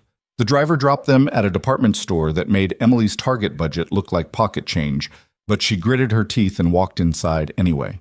Chloe took her job as shopping assistant very seriously, pulling things off racks with the confidence of someone who'd never had to check price tags. Emily kept redirecting her toward the sales section, quietly putting back anything that cost more than $50. "But this one's so pretty on you." Chloe held up a dress that probably cost more than Emily's weekly paycheck. "It's too expensive, honey." "Daddy said to get whatever you need." "This isn't need, this is want. There's a difference." Emily grabbed 3 basic shirts, 2 pairs of jeans, underwear that made her blush to buy in front of a child. "This is good. Let's go." "You didn't even try anything on." "I know my size." Chloe looked disappointed but didn't argue. At the register, Emily's hands shook slightly as she handed over Adrian's card. The total made her stomach drop, $463 for basics. She could have survived a month on that amount. The cashier barely blinked, just processed the payment and handed over bags with a smile that said this was nothing. Emily felt sick. In the car heading back, Chloe was quiet for once, looking out the window with a thoughtful expression. "Are you mad at Daddy?" Emily blinked. "What? No, why would you think that?" You got all weird when he tried to give you the card, and you looked sad in the store. Kids saw too much. Emily chose her words carefully. I'm not mad. I just don't like depending on people for money. It makes me uncomfortable. Why? Because when you depend on people, they can take it away, use it against you, make you feel like you owe them. She paused. Your dad's not like that, I know, but old habits die hard. Chloe processed this with the seriousness of someone much older. People hurt you before, when you were a kid. It wasn't a question. Emily wondered what Adrian had told her, or what she'd pieced together on her own. Yeah, they did. Daddy won't hurt you. He's one of the good ones. The simple faith in her voice made Emily's chest tight. I know, sweetheart. I'm just learning how to trust that. Back at the penthouse, Adrian was off his call and visibly stressed, tie loosened, sleeves rolled up. He looked up when they entered, and Emily saw the moment he registered the single shopping bag in her hand. That's it? That's all you got? It's enough. Emily, you lost everything. You need more than... He reached for the bag, looking inside. 3 shirts, 2 jeans, basic undergarments. His jaw tightened. You spent $400 on this? You can see the receipt if you want to verify. That's not what I meant. He set the bag down. I meant you should have gotten more. Actually replaced what you lost. I replaced what I needed. What about shoes, coats? It's October, you'll need warm clothes, toiletries, makeup, whatever else you use. I can get that stuff gradually, with my own money. Adrian looked like he wanted to argue, but Chloe was watching with concerned eyes. He modulated his tone with visible effort. Can we talk? Privately? Emily followed him to his office, anxiety coiling in her stomach. The moment the door closed, Adrian turned to face her. Why are you fighting me on this? I'm not fighting you. I'm maintaining boundaries. By refusing to let me help you after a disaster that wasn't your fault? By not becoming completely dependent on you. Emily crossed her arms. You don't understand what it's like, Adrian. You've never had nothing. You've never had to rely on someone else's generosity and hope they don't use it as leverage. You think I would do that? Use helping you as some kind of power play? No. But the situation does it for you. I'm living in your house, using your card, eating your food. Every day I'm here, I owe you more. Her voice cracked. And when this falls apart, because things like this always fall apart, where does that leave me? Adrian's expression shifted from frustration to understanding. You're looking for the exit before you even give this a real chance. I'm protecting myself. There's a difference. Is there? He moved closer. Emily, I'm not asking you to give up your independence. I'm asking you to let someone care about you without keeping score. I don't know how to do that. Then learn, with me, with us. He caught her hand. I'm not going anywhere, and I'm not going to use what I have against you, but you have to actually trust that. Emily looked at their joined hands, then at his face. What if I can't? Then we figure it out together, but don't run before we even try. The office door burst open. Chloe stood there, tears streaming down her face, holding a tablet. Daddy, they're saying mean things about Emily on the computer. Adrian's expression went from tender to ice cold in a heartbeat. What? Chloe handed over the tablet with shaking hands. On the screen was a gossip website, the headline in bold. Manhattan's most eligible bachelor moves mystery woman into penthouse, gold digger, or true love. Below it were photos. Emily leaving the building yesterday. Emily and Chloe shopping this morning. Emily and Adrian on his balcony 3 nights ago, close enough to be kissing though they hadn't been.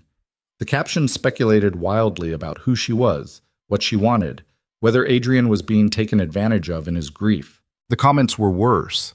Hundreds of strangers dissecting her appearance, her clothes, her obvious lack of money, calling her a leech, a manipulator, a woman clearly using a rich widower. Someone had already dug up her employment history, every restaurant she'd worked at, her lack of education beyond high school, even her time in foster care. Emily felt the room spin. How did they... My in-laws. Adrian's voice was deadly quiet. This has Margaret's fingerprints all over it. Everyone's going to see this. Your business partners, your board, everyone in your world. I don't care. You should care. They're calling me a gold digger, Adrian. They're saying I'm using you, that I moved in here to trap you. And anyone who knows me knows that's garbage. He tried to pull her close, but she stepped back. This is exactly what I was afraid of. The scrutiny, the judgment, strangers picking apart my life. We'll release a statement. I'll have my PR team. Your PR team? Emily laughed bitterly. Listen to yourself. This is your world, not mine. I don't have a PR team to clean up messes. I'm the mess. Don't say that. It's true though, isn't it? I'm the complication, the problem, the waitress who doesn't belong in your billionaire life. She looked at Chloe, whose tears were falling faster now. I'm sorry, sweetheart. This isn't your fault. Emily grabbed her new bag of clothes and headed for the door. Adrian caught her arm. Where are you going? Away. Before this gets worse, before they start going after Chloe. They won't. They already are. Someone posted that photo of her this morning. A 7-year-old, Adrian. Your daughter is being dragged into tabloid drama because of me. So we protect her, together. I can't protect anyone. I can barely protect myself. Emily pulled free. I need space, to think, to figure out if I can actually do this. Emily, please, let her go, Daddy. Chloe's small voice cut through the tension. She's scared, like I get scared. You can't force people not to be scared. Adrian looked at his daughter, then at Emily, conflict written across his face. Finally, he nodded. Where will you go? Maria's couch. Just for a few days. Emily's voice was barely steady. I'm not disappearing. I just need to breathe. She made it to the elevator before the tears started. Made it to the lobby before they became sobs. The doorman pretended not to notice as she stumbled outside, clutching her single bag of possessions, feeling like her life was imploding for the second time in 48 hours. Maria took one look at her face and pulled her inside without questions. The apartment was tiny, cluttered, nothing like the penthouse Emily had just fled. It felt like home. What happened? Emily told her everything, the flooding, moving in with Adrian, the article, the comments. Maria listened without interrupting, then handed her a beer. So you ran.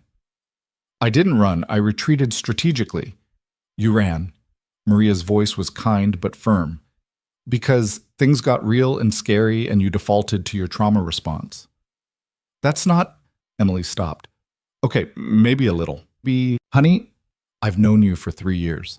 Every time something good starts happening, you find a reason to sabotage it. Bad dates, good job opportunities, that apartment with the cheaper rent, you always pull back right when things might actually work out. Because good things don't last. Not for people like me. And how do you know that if you never let them last? Maria sat beside her. This guy sounds like he actually cares. His kid adores you. Yeah, his world is scary and complicated, but whose isn't? Mine isn't. Mine is simple. Poor, but simple. And lonely. Don't forget lonely. Maria squeezed her hand. You deserve good things too, but you have to let yourself have them. Emily's phone had been buzzing non-stop. 17 messages from Adrian, 12 from a number she didn't recognize. She opened the unknown messages first. The first was a photo, Chloe holding a sign that read, I miss you already in crayon. The second, this is Chloe on Daddy's phone. Please come back. I don't care what the mean people say. The third, you're still my favorite person, and I love you. Emily's vision blurred. A 7-year-old who'd lost her mother was using the word love like it wasn't terrifying, like it was just a fact, simple and true. She opened Adrian's messages. I'm sorry for everything, for not protecting you better from this. Margaret admitted she tipped off the press. I've cut contact. She won't see Chloe until she apologizes to you. My PR team is working on it. We'll get the worst articles taken down. Chloe's devastated. She thinks you left because of her. I know you need space. Take it. But please know we want you here, both of us. This is your home if you want it. I love you. I should have said it before. I love you, and I'm not going to stop loving you because some strangers online don't understand what we have. The last message broke something open in Emily's chest. She'd spent so long protecting herself that she'd forgotten what it felt like to be fought for, to have someone choose her despite the complications. I think I messed up, she whispered. Maria smiled. Then fix it, but not tonight. Tonight you process.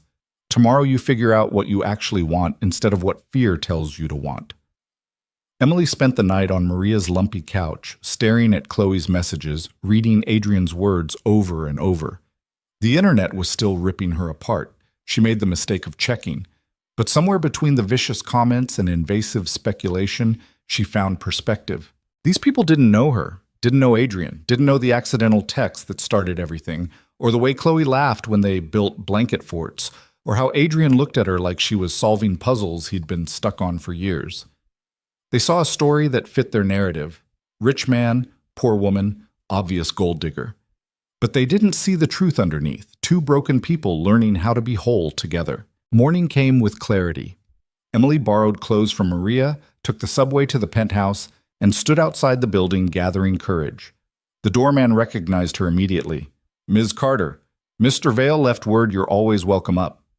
"Even after the articles?" The man's expression softened. "Especially after the articles.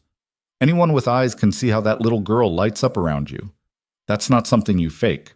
Emily rode the elevator up, her heart hammering. She had no speech prepared, no clear plan. She just knew she was tired of running. The elevator doors opened. Chloe was sitting on the floor right there, like she'd been waiting. When she saw Emily, her face crumpled. "You came back." "I came back." Emily knelt down. "I'm so sorry I left like that. You were right. I got scared. But being scared isn't a good enough reason to hurt people I care about." Chloe threw herself into Emily's arms with enough force to nearly knock her over. "I thought you were gone forever." "Not forever. Not even close." Emily held her tight. "Where's your dad?" "Office. On the phone again. He's been on the phone all night talking to people about fixing the mean articles." Emily found him there, still in yesterday's clothes, looking like he hadn't slept at all. He was mid-sentence when he saw her in the doorway and stopped talking entirely. "I'll call you back." He ended the call without waiting for a response. "You're here." "I'm here." Emily stepped inside, closing the door behind her. "I'm sorry I ran. You were trying to help, and I made it about all my damage instead of trusting what we're building." Adrian crossed to her in 3 strides, pulling her against him. "I'm sorry I didn't prepare you better for what dating me would mean. The scrutiny, the press, my in-laws being vindictive. Is it always going to be like this?" "Honestly? Sometimes, yes. The price of visibility." He pulled back to look at her. "But my PR team got most of the articles taken down. We're threatening legal action against the sites that published photos of Chloe without permission, and I've made it clear to everyone in my life that you're not going anywhere unless you choose to leave." "I don't want to leave." The words came out quieter than intended. "I want to stay. I want this. Us. Even when it's scary." "Yeah?" "Yeah, but I need you to understand something." Emily took a breath. "I'm going to be bad at this sometimes. At accepting help, at trusting that good things can last. My default setting is survival mode, and that doesn't shut off easily. So we'll figure it out together. You tell me when I'm pushing too hard. I'll tell you when you're running, when you should stay. We'll mess up and apologize and keep trying. That simple? That complicated?" He smiled slightly. "But worth it. You're worth it." Emily kissed him then, pouring everything she couldn't say into the contact. When they broke apart, Adrian was smiling for real. "I meant what I said last night. I love you." "That's crazy. You barely know me." "I know enough. I know you make my daughter laugh. I know you paint planets with the same care other people reserve for actual important things. I know you're brave even when you're terrified, and you showed up in my life exactly when I'd given up on feeling anything again." He touched her face gently. "So yeah, maybe it's crazy, but it's also true." Emily felt tears prickling. "I think I love you too, which is definitely crazy." "Want to be crazy together?" "Absolutely." They found Chloe in the living room, pretending to watch cartoons, but clearly eavesdropping. She looked up when they entered, hope written across her face. "Are you staying? For real this time?" Emily looked at Adrian, who nodded almost imperceptibly. She took a breath and made the choice that terrified and thrilled her in equal measure. "For real this time. If that's okay with you." Chloe launched off the couch and into Emily's arms. "Yes, this is the best day ever." Over the next week, they settled into something that almost resembled normal. Emily kept working her shifts at the cafe despite Adrian's protests, needing the independence even if she was living in his penthouse. The press attention gradually died down once they realized there was no scandal, just 2 people quietly building a relationship. Adrian's PR team released a simple statement. Mr. Vale is moving forward with his life and would appreciate privacy for his family during this time. No confirmation, no denial, just a boundary firmly drawn. Margaret and David made one attempt to apologize. A phone call Adrian put on speaker so Emily could hear the careful non-apology about unfortunate misunderstandings. Adrian had simply said they could see Chloe again when they were ready to treat Emily with respect, then hung up. That's going to cause problems, Emily had warned. Let it. Chloe doesn't need grandparents who make you feel unwelcome. But 2 weeks after the article broke, something shifted. Emily answered the penthouse phone, a landline she'd never heard ring before, and found Margaret on the other end. Is Adrian there? He's at the office. Can I take a message? A long pause. Then, actually, I called to speak with you. Emily's stomach dropped. Okay. I owe you an apology. A real one. Margaret's voice was stiff but sincere. I behaved abominably. I was protecting Rebecca's memory in the worst possible way, and I hurt you and Chloe in the process. Mrs. Whitmore, please, let me finish. I've been watching the photos online, not the invasive ones, the legitimate ones, social media posts from the school, public events, the way my granddaughter looks at you. Her voice cracked slightly. She hasn't looked that happy since before Rebecca got sick. Emily didn't know what to say. Margaret continued, I'm not asking for forgiveness. I don't deserve it yet. But I am asking for a chance to try again, to get to know the woman who's making my son-in-law smile and my granddaughter feel safe. I don't want to replace Rebecca. I could never. I know. I'm beginning to understand that love doesn't work that way, that moving forward isn't erasing the past. Margaret sighed. Would you be willing to meet for coffee? Just the two of us? Emily looked around the penthouse that had somehow become home, thought about Adrian and Chloe and the fragile, beautiful thing they were building together. Yeah, I can do coffee. They met the next afternoon at a cafe halfway between their worlds. Margaret arrived first, looking less polished than before, more human. They ordered drinks and sat in awkward silence until Margaret spoke. Rebecca would have liked you. Emily blinked. You don't know that. I do, actually. My daughter had excellent instincts about people, and she would have seen what I was too blind to see, that you genuinely care about her family. I love them. The words came out simple, true. I didn't plan to, but I do. I can see that now. I'm sorry it took a tabloid article and my own bad behavior for me to notice. Margaret stirred her coffee absently. Adrian deserves happiness again. Chloe deserves a full life. I let my grief make me selfish. They talked for 2 hours about Rebecca, about loss, about the impossible task of moving forward while honoring what came before. It wasn't perfect. Margaret still had moments of barely concealed pain when Emily mentioned future plans with Chloe, but it was honest, and that counted for something. When Emily got home, and it was home now, she'd stopped fighting that, Adrian was waiting with Chloe doing homework at the dining table. How did it go? Better than expected. She's trying. Emily set down her bag. I think we might actually figure this out. Yeah? Yeah. That night, after Chloe was in bed, Adrian found Emily on the balcony, looking out over the city that had once felt impossibly large and now felt like it might actually have room for her. What are you thinking about? How different my life looks now compared to 2 months ago. She leaned into him when he wrapped his arms around her from behind. I was so lonely I'd convinced myself it was normal, that wanting more was setting myself up for disappointment. And now? Now I'm terrified but happy, which is new. Adrian kissed the top of her head.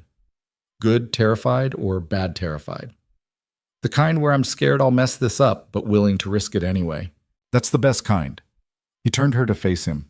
I have something for you. He pulled a key from his pocket. Not just any key, an actual key card for the elevator, the kind residents had. This is yours, officially. Your name on the building registry, your own access, everything. Emily stared at the card.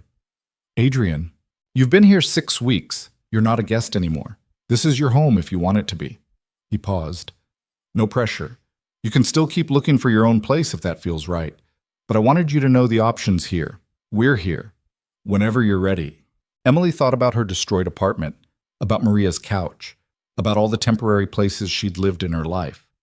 Then she thought about Chloe's laughter and Adrian's steady presence, and the way this penthouse had started feeling less like a glass tower and more like home.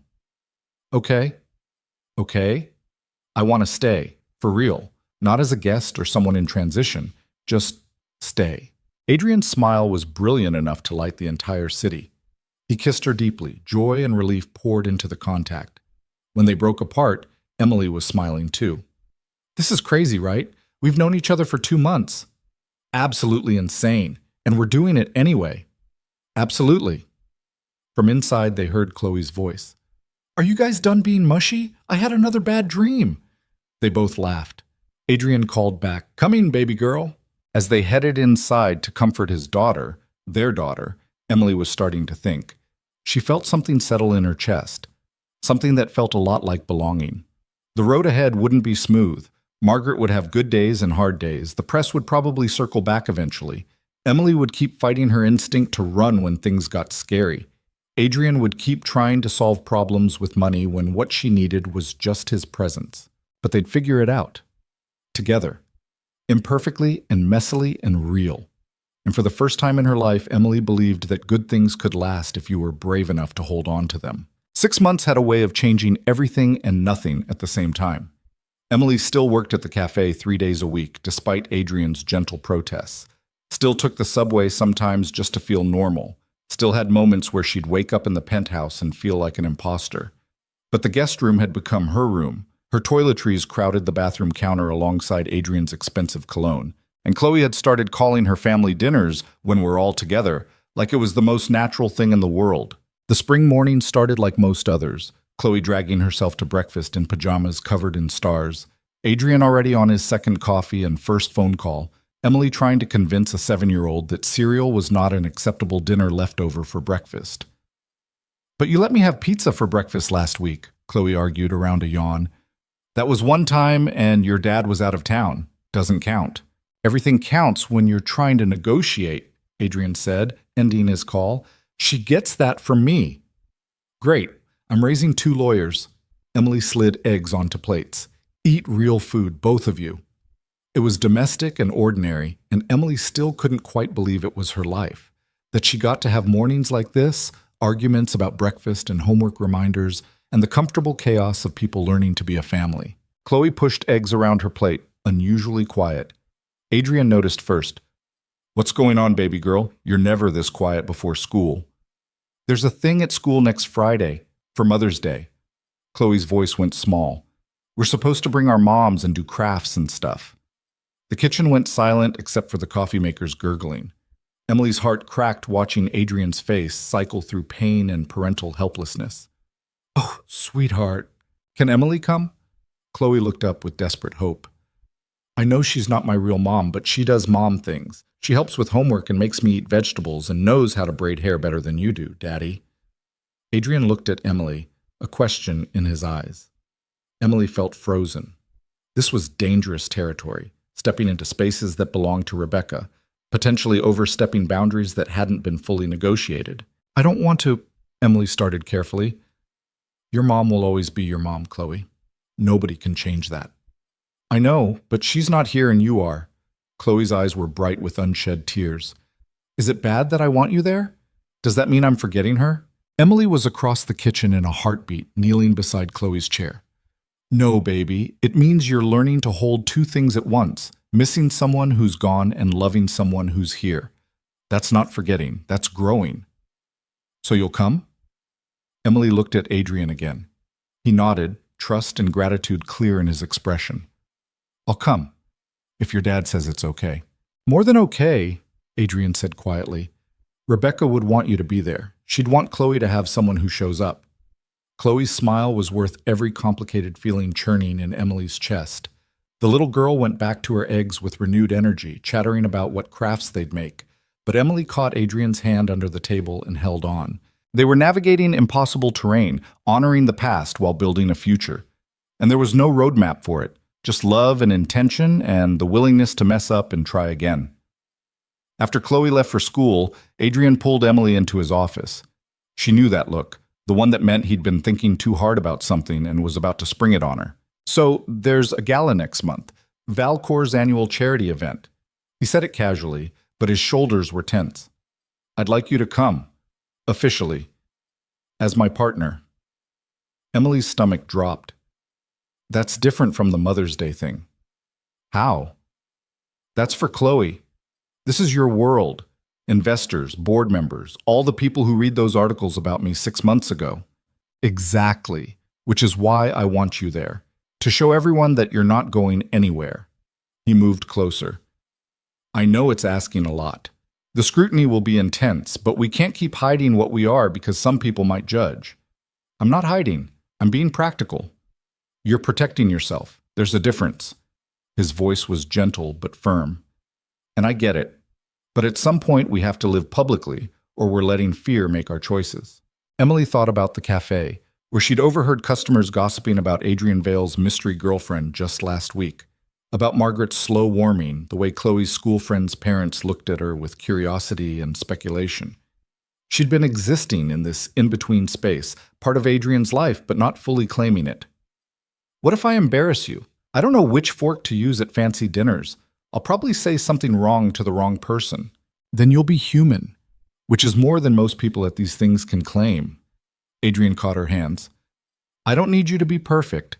I need you to be you, the woman who showed up when I needed someone and stayed when it got hard. You make it sound easy. It's terrifying, but so is everything worth doing. Emily looked at this man who'd somehow become essential to her existence and made a choice she wasn't sure was brave or reckless. Okay, I'll go. But I'm wearing something from Target just to make a point. Adrian's laugh was relieved and genuine. You can wear whatever you want, though I should warn you, my assistant will probably have opinions. Your assistant can keep her opinions to herself. I'll be sure to tell her that, right before she quits. The gala was 4 weeks away, which gave Emily plenty of time to panic. Maria found the whole thing hilarious. You're living a literal rom-com. Poor girl goes to ball with billionaire prince. If this is a rom-com, we're in the third act where everything falls apart before the happy ending. Or you're in the part where you stop waiting for disaster and actually let yourself be happy. Maria refilled Emily's coffee during their shift. You've been waiting for the other shoe to drop for 6 months. Maybe there is no other shoe. There's always another shoe. Not if you stop looking up at the sky expecting it to fall.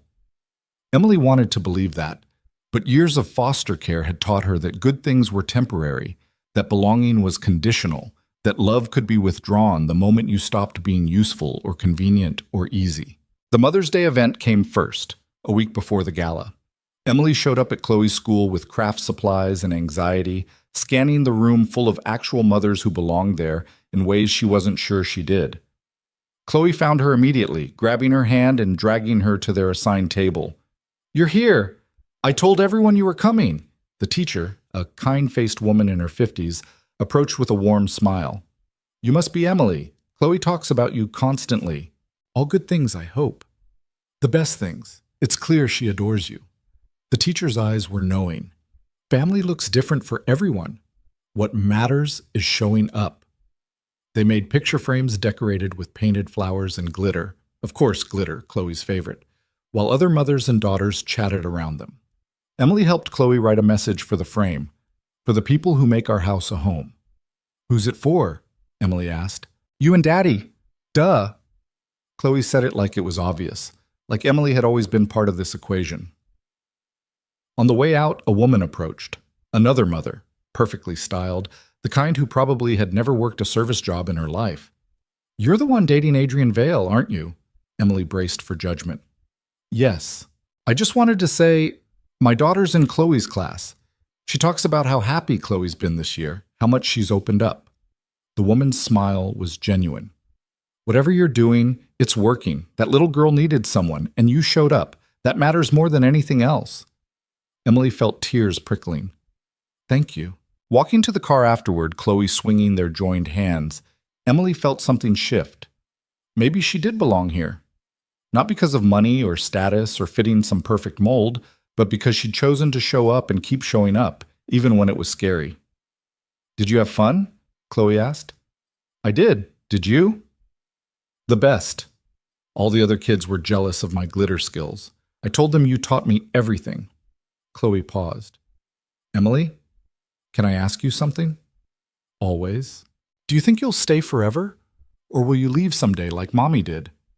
Emily's heart stopped. They'd reached the car, but she knelt down instead of getting in, needing to be eye level for this conversation. Your mommy didn't want to leave, sweetheart. She didn't have a choice. I know, but you do have a choice, so will you choose to stay? It was the fear Emily had been carrying for months, reflected back at her through a 7-year-old's anxious eyes. The fear that she was temporary, that this family wasn't really hers to claim, that loving them meant inevitable loss. But looking at Chloe's face, Emily realized the fear went both ways. This child had lost one parent already, and was terrified of losing another person she loved. I'm choosing to stay, Emily said firmly. Every single day I'm choosing you and your dad. That's not going to change. Promise? I promise. And I don't make promises I can't keep. Chloe hugged her so tight Emily could barely breathe. When they got home, the picture frame went immediately on Chloe's nightstand, right next to the photo of Rebecca that had always been there. Two things held at once: loss and love, past and present. It didn't have to be either or. The night of the gala arrived with the kind of spring rain that made Manhattan look like a movie set. Emily stared at herself in the mirror, barely recognizing the reflection. The dress was dark green, simple but elegant, a compromise between Adrian's assistant's suggestions and Emily's comfort level. Her hair was professionally done, makeup applied by someone who actually knew what they were doing. She looked like she belonged in Adrian's world. The question was whether she felt like it. You look beautiful. Adrian appeared in the doorway, devastating in a tuxedo. But you always do. I look expensive. There's a difference. You look like yourself, just dressed up. He crossed to her, fixing a strand of hair the stylist had carefully placed. You ready? Absolutely not. Want to skip it? We can order Chinese food and watch Chloe's favorite movie for the 40th time instead. Emily smiled despite her nerves. And disappoint your assistant after all her hard work? She'd never forgive me. She'd get over it. You're more important than a gala. I know, which is why we're going. Emily took a breath. I can do this. I've survived worse than rich people judging my dress. The gala was at the Plaza Hotel, because of course it was. Emily had never been inside, and walking through those doors on Adrian's arm felt surreal. Cameras flashed immediately, actual paparazzi, not just event photographers. Adrian's hand tightened on hers. Just smile and keep walking. They'll get their shots and move on. Do I look okay? You look perfect and terrified, but mostly perfect. Inside was overwhelming. Chandeliers and champagne, designer gowns and tuxedos, conversations about stock options and real estate investments. Emily recognized faces from magazines and news programs, people who existed in a stratosphere she'd only observed from the outside. Adrian's assistant, Patricia, materialized immediately. She was younger than Emily expected, sharply dressed, efficient in a way that was almost intimidating. You clean up nice, she said, giving Emily an appraising look. The dress works. Thanks for not letting me wear Target. Oh, I would have let you, but Adrian's reputation can survive a lot. Your comfort in photos lasts forever. Patricia's smile was surprisingly warm. He talks about you constantly, by the way. It's annoying, but also kind of sweet. Before Emily could respond, people started approaching. Board members wanting Adrian's attention, investors making small talk, society types clearly curious about the woman on his arm. Adrian handled it smoothly, introducing Emily with pride that made her heart squeeze. This is Emily Carter, my partner. Not girlfriend, not date. Partner. Like they were building something together. Most people were polite, if curious. A few were openly assessing, clearly trying to figure out what a waitress brought to the table besides herself. Emily held her ground, making small talk about the charity, literacy programs for underprivileged kids, and avoiding conversations about her background when possible. Then Margaret appeared, David beside her, both dressed immaculately. Emily's stomach dropped. Adrian? Emily. Margaret's voice was neutral. They'd had coffee twice more since that first meeting, slowly rebuilding something that might eventually resemble trust. But this was different, public, observed, a test of how far they'd actually come. Margaret, David, Adrian's voice was carefully controlled. I'm glad you came. We donate every year, couldn't miss it. Margaret turned to Emily, and something in her expression softened. That dress is lovely, very elegant. Thank you. Emily wasn't sure what else to say. Chloe showed me the picture frame from the Mother's Day event. She's very proud of it. Margaret paused. And very proud of you. The words hit harder than expected. She's an amazing kid. She is. Rebecca would be... Margaret's voice caught. She would be grateful that Chloe has you. I'm trying to be grateful too. David put a hand on his wife's shoulder. What Margaret means is that we're learning to accept that loving our granddaughter means accepting the people who make her happy, even when it's difficult for us. It wasn't a perfect reconciliation. Margaret's eyes still held pain when she looked at Emily and Adrian together. But it was progress, and that mattered. After they moved on, Adrian pulled Emily close. That went better than expected. Your bar must be very low. You have no idea. The evening progressed. Dinner, speeches, an auction where people casually bid thousands of dollars on items Emily wouldn't have noticed in a store. She watched Adrian in his element, commanding rooms and conversations, and marveled that this was the same man who burnt eggs and got glitter stuck in his hair during craft projects. During dessert, a woman approached their table. Elegant, 50s, wearing diamonds that probably cost more than Emily's childhood. Adrian's expression went carefully neutral. Victoria, I didn't know you were attending. Last-minute decision. The woman's eyes landed on Emily with laser focus. And you must be the famous Emily. I've heard so much. Something in her tone raised Emily's hackles. Adrian's hand found hers under the table. Emily, this is Victoria Chen. She's on Vailcor's board. Charming. Victoria's smile didn't reach her eyes. I must say, Adrian, when you said you were bringing a date, I expected someone from our usual circles. This is quite the departure. The insult was subtle, but clear. Emily felt her face flush. Before she could respond, Adrian stood, his voice cold. Emily is not a departure. She's an upgrade from every vapid society climber I've dated before. His eyes were hard. And if you can't treat her with respect, you can leave my table. Victoria's smile went brittle. No need to be dramatic, Adrian. I was simply making an observation. Your observation is noted and dismissed. Now, if you'll excuse us. He guided Emily away from the table toward the terrace where they could breathe. The rain had stopped, leaving the city washed clean and glittering. I'm sorry about that. Victoria's always been... A nightmare? Emily supplied. Yeah, I got that. Does she always go after your dates like that? I haven't brought anyone to these events since Rebecca. So this was new territory for both of us. Adrian scrubbed his hand over his face. I should have prepared you better for the Victoria Chens of the world. I can handle snobby board members. You shouldn't have to. Maybe not. But dating you means dealing with your world sometimes. I knew that coming in. Emily leaned against the railing, looking out at Central Park in the distance. Although I won't lie, part of me wanted to throw my drink in her face. That would have made an excellent photo. Your PR team would have loved that. They stood in comfortable silence for a moment. Then Adrian turned to face her, something intense in his expression. I need to tell you something. Emily's stomach dropped. That sounds ominous. It's not. At least I hope not. He took her hands. I love you, you know that. And I love who we are together, messy and complicated and nothing like what I thought my life would look like. But?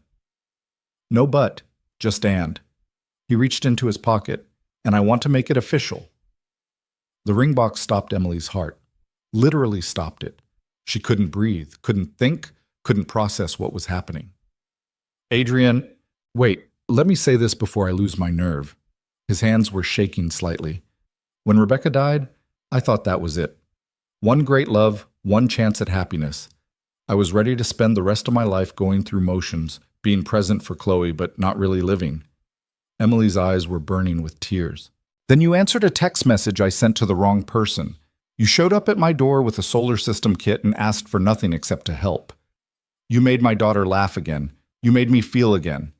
His voice cracked. You saved us, Emily. Both of us. I didn't... You did. Maybe not in some dramatic movie way, but in all the small moments that actually matter. Making breakfast, braiding Chloe's hair, being there at 3 a.m. when she has nightmares, calling me out when I'm using work to avoid feelings, loving us even when we're difficult. He opened the box. The ring was simple. A single diamond, elegant but not ostentatious. Exactly what Emily would have chosen if she'd ever let herself imagine this moment. I'm not asking you to replace Rebecca or be something you're not. I'm asking you to keep being exactly who you are, brave and stubborn and kind and real. Marry me, Emily Carter. Make this family official. Let me spend the rest of my life showing you that good things can last. Emily was full on crying now, makeup definitely ruined, not caring even a little bit. Through the tears, she saw Adrian's face, hopeful and terrified, and so full of love it hurt to look at. This is insane. We've known each other less than a year. I know.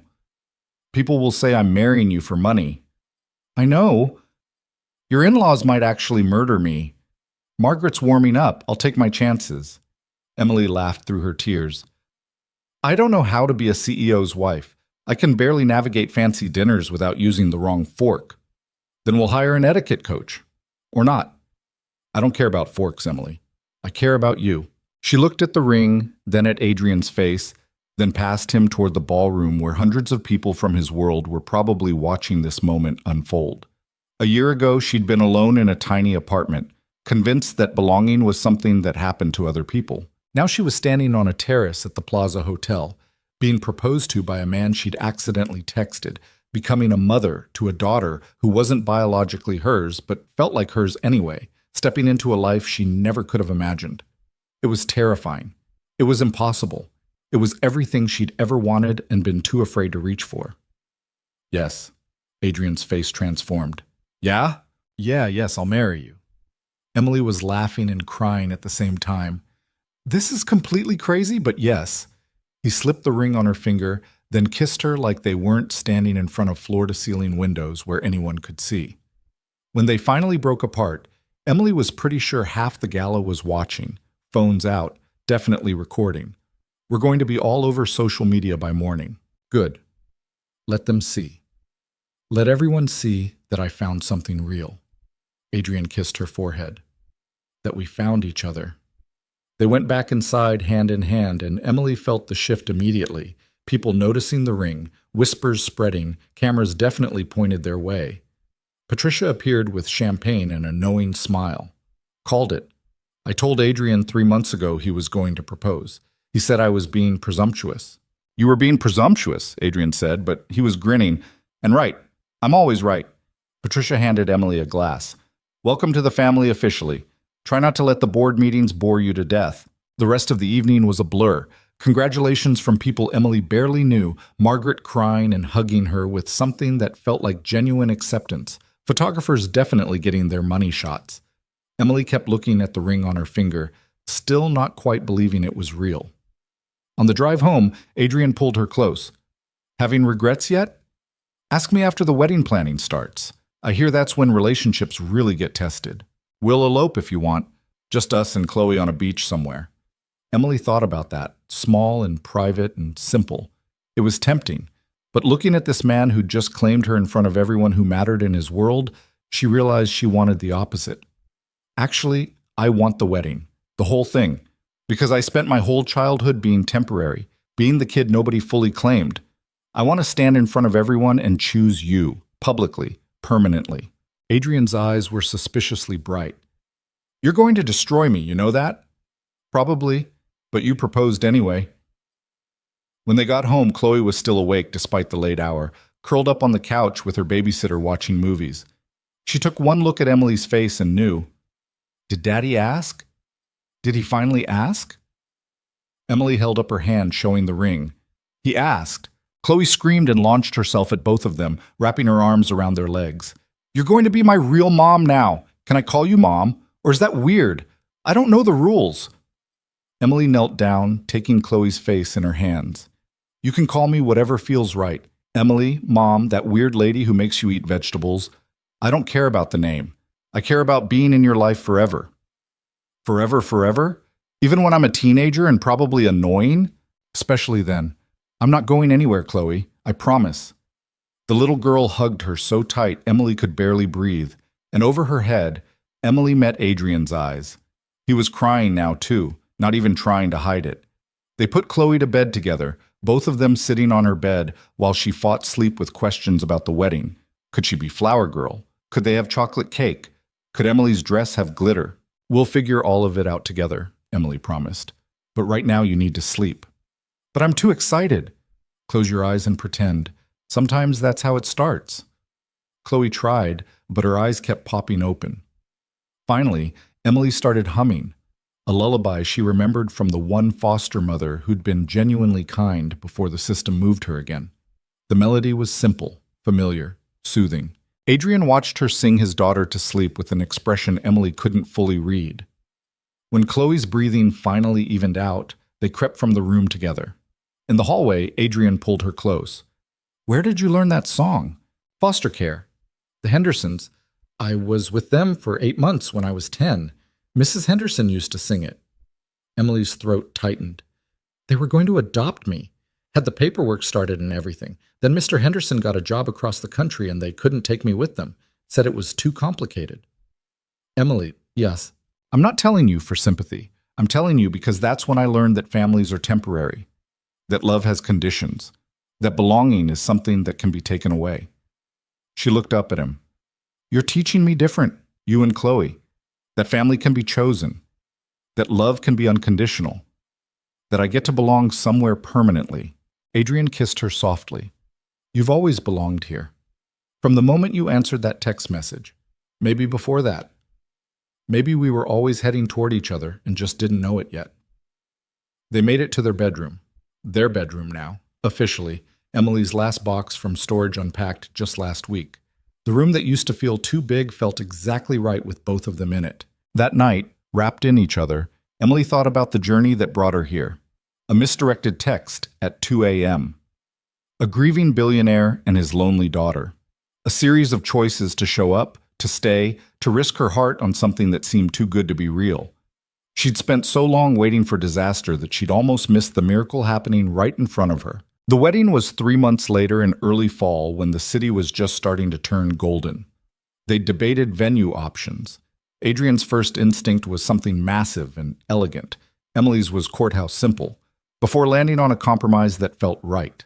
The penthouse terrace, transformed with flowers and lights, intimate enough to feel personal, but beautiful enough to honor the moment. 50 people, family and close friends, Margaret and David in the front row, Maria as maid of honor wearing a dress she'd actually let Emily help pick out.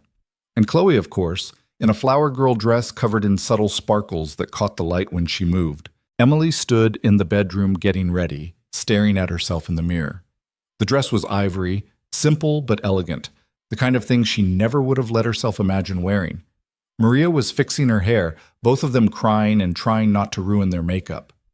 "Stop it! You're going to make me mess up the veil." "I can't help it. You're getting married to a billionaire in a penthouse." Maria dabbed at her eyes. "Remember when you thought your life was over after the apartment flooded? I remember thinking I'd lost everything. Turns out I just made room for something better." A knock at the door. Margaret entered, looking elegant in navy blue, carrying a small box. "I wanted to give you something before the ceremony." She opened the box to reveal a delicate bracelet, pearls and diamonds, vintage and beautiful. This was Rebecca's. Her grandmother gave it to her on her wedding day. Emily's breath caught. "Margaret, I can't." "You can. You should." Margaret's eyes were wet, but her smile was genuine. Rebecca would want someone who loves her daughter to have it. Someone who shows up and stays and makes her family whole again. She fastened it around Emily's wrist herself, then pulled back to look at her. "You're not replacing my daughter, but you're honoring her memory by loving the people she left behind. That means everything." They hugged, both crying now, years of grief and resistance finally transforming into something like acceptance. The ceremony started at sunset, golden light flooding the terrace. Emily walked toward Adrian on her own. No father to give her away, no tradition that fit her unconventional path. Just her choice, her steps, her future waiting at the end of an aisle made of roses. Adrian looked devastating in his tux, eyes bright with tears he wasn't bothering to hide. Chloe stood beside him, holding a basket of petals, beaming like someone had given her the world. The officiant kept it simple. They'd written their own vows, both of them agreeing that traditional promises didn't quite fit what they were building. Adrian went first, his voice steady despite the emotion underneath. "Emily, I thought I knew what love looked like. I thought I'd had my chance and lost it, and the best I could hope for was going through the motions. Then you showed up and reminded me that life isn't about one chance. It's about staying open to possibility even when it scares you. He took her hands. You loved me when I was broken. You loved my daughter like she was yours before any paperwork said so. You showed up in every way that matters. I promise to spend the rest of my life showing up for you the same way. To love you through the fear and the joy and all the messy, complicated, beautiful moments in between. Emily was crying before she even started speaking, not caring that mascara was probably running down her face. Adrian, when you sent me that text message, I almost deleted it. Almost decided it wasn't my problem, that getting involved with a stranger's pain was a mistake. Her voice shook. But something made me answer. Maybe fate, maybe loneliness, maybe just human kindness. Whatever it was, it led me here. To you and Chloe, and a family I didn't think I was allowed to have. She looked at Chloe, then back at Adrian. I promise to keep showing up, to love you on the hard days and the easy ones, to be a partner and a mother and a person who chooses this family every single day, to believe that good things can last if we're brave enough to hold on to them, to build a life with you that honors the past while creating something new. The officiant declared them married. Adrian kissed her like they weren't surrounded by 50 people, like she was oxygen and he'd been holding his breath for years. Chloe cheered louder than anyone. The reception was perfect chaos, dancing and toasts and cake that did in fact have glitter on it per Chloe's insistence. Emily danced with Adrian, with Chloe, with Maria, who kept crying and blaming allergies. Margaret gave a toast that acknowledged Rebecca's memory while welcoming Emily into the family officially.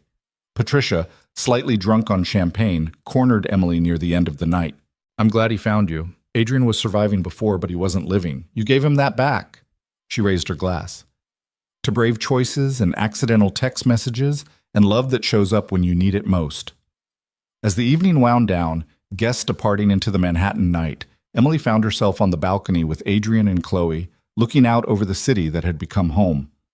We're really married, Emily said, still marveling. Legally bound. No takebacks. Adrian wrapped his arm around her waist. Good, because I'm not going anywhere. She looked down at Chloe, who was fighting sleep standing up. You ready for bed, sweetheart? Not tired, Chloe mumbled, eyes already closing. Adrian scooped her up. Sure you're not. Come on, let's get you to bed. They walked inside together, husband, wife, daughter, and Emily felt something settle deep in her chest. This was home. Not the penthouse or the city or the expensive surroundings. These people. This love they'd built from accidentally sent messages and chosen family and the willingness to risk their hearts on something improbable and real. After they tucked Chloe in, Adrian pulled Emily to their bedroom. The terrace had been cleared, flowers already being packed away, but the magic of the evening still hung in the air. Happy? He asked, pulling her close. Terrified and happy. Is that allowed? I think that's the definition of love. Being scared, but doing it anyway. Emily thought about the journey that brought them here. Foster care and loss, grief and loneliness, a misdirected text at 2 a.m. that changed everything. How easily she could have ignored it, how close she'd come to running when things got complicated. But she'd stayed, and he'd fought for her. And together they'd built something that proved love didn't have to look perfect to be real. I love you, she whispered, even when it scares me, especially then. I love you too. My accidental wife. Emily laughed. That's going on our anniversary cards forever, you know. I'm counting on it. They stood at the window, Manhattan glittering below them, and Emily realized that belonging wasn't something you were given or took away. It was something you built, piece by piece, choice by choice, day by day. It was showing up even when you were scared. It was loving imperfect people imperfectly. It was believing that good things could last if you were brave enough to hold on to them. She'd spent her whole life feeling temporary. Now, wrapped in Adrian's arms with their daughter sleeping down the hall and a future stretching out before them, Emily finally understood what permanent felt like. It felt like home. It felt like family. It felt like finding exactly where you were meant to be, even if you took the longest possible route to get there. And it all started with a text message sent to the wrong person at exactly the right time. Sometimes the best things in life happen by accident. Sometimes wrong numbers led to right people. Sometimes broken hearts learned to beat again. Sometimes families were built from scratch by people brave enough to risk loving when loss seemed more likely. Sometimes happily ever after looked nothing like the fairy tales promised. Messier and more complicated and infinitely more real. But it was theirs. Imperfect and beautiful and lasting. And that was everything.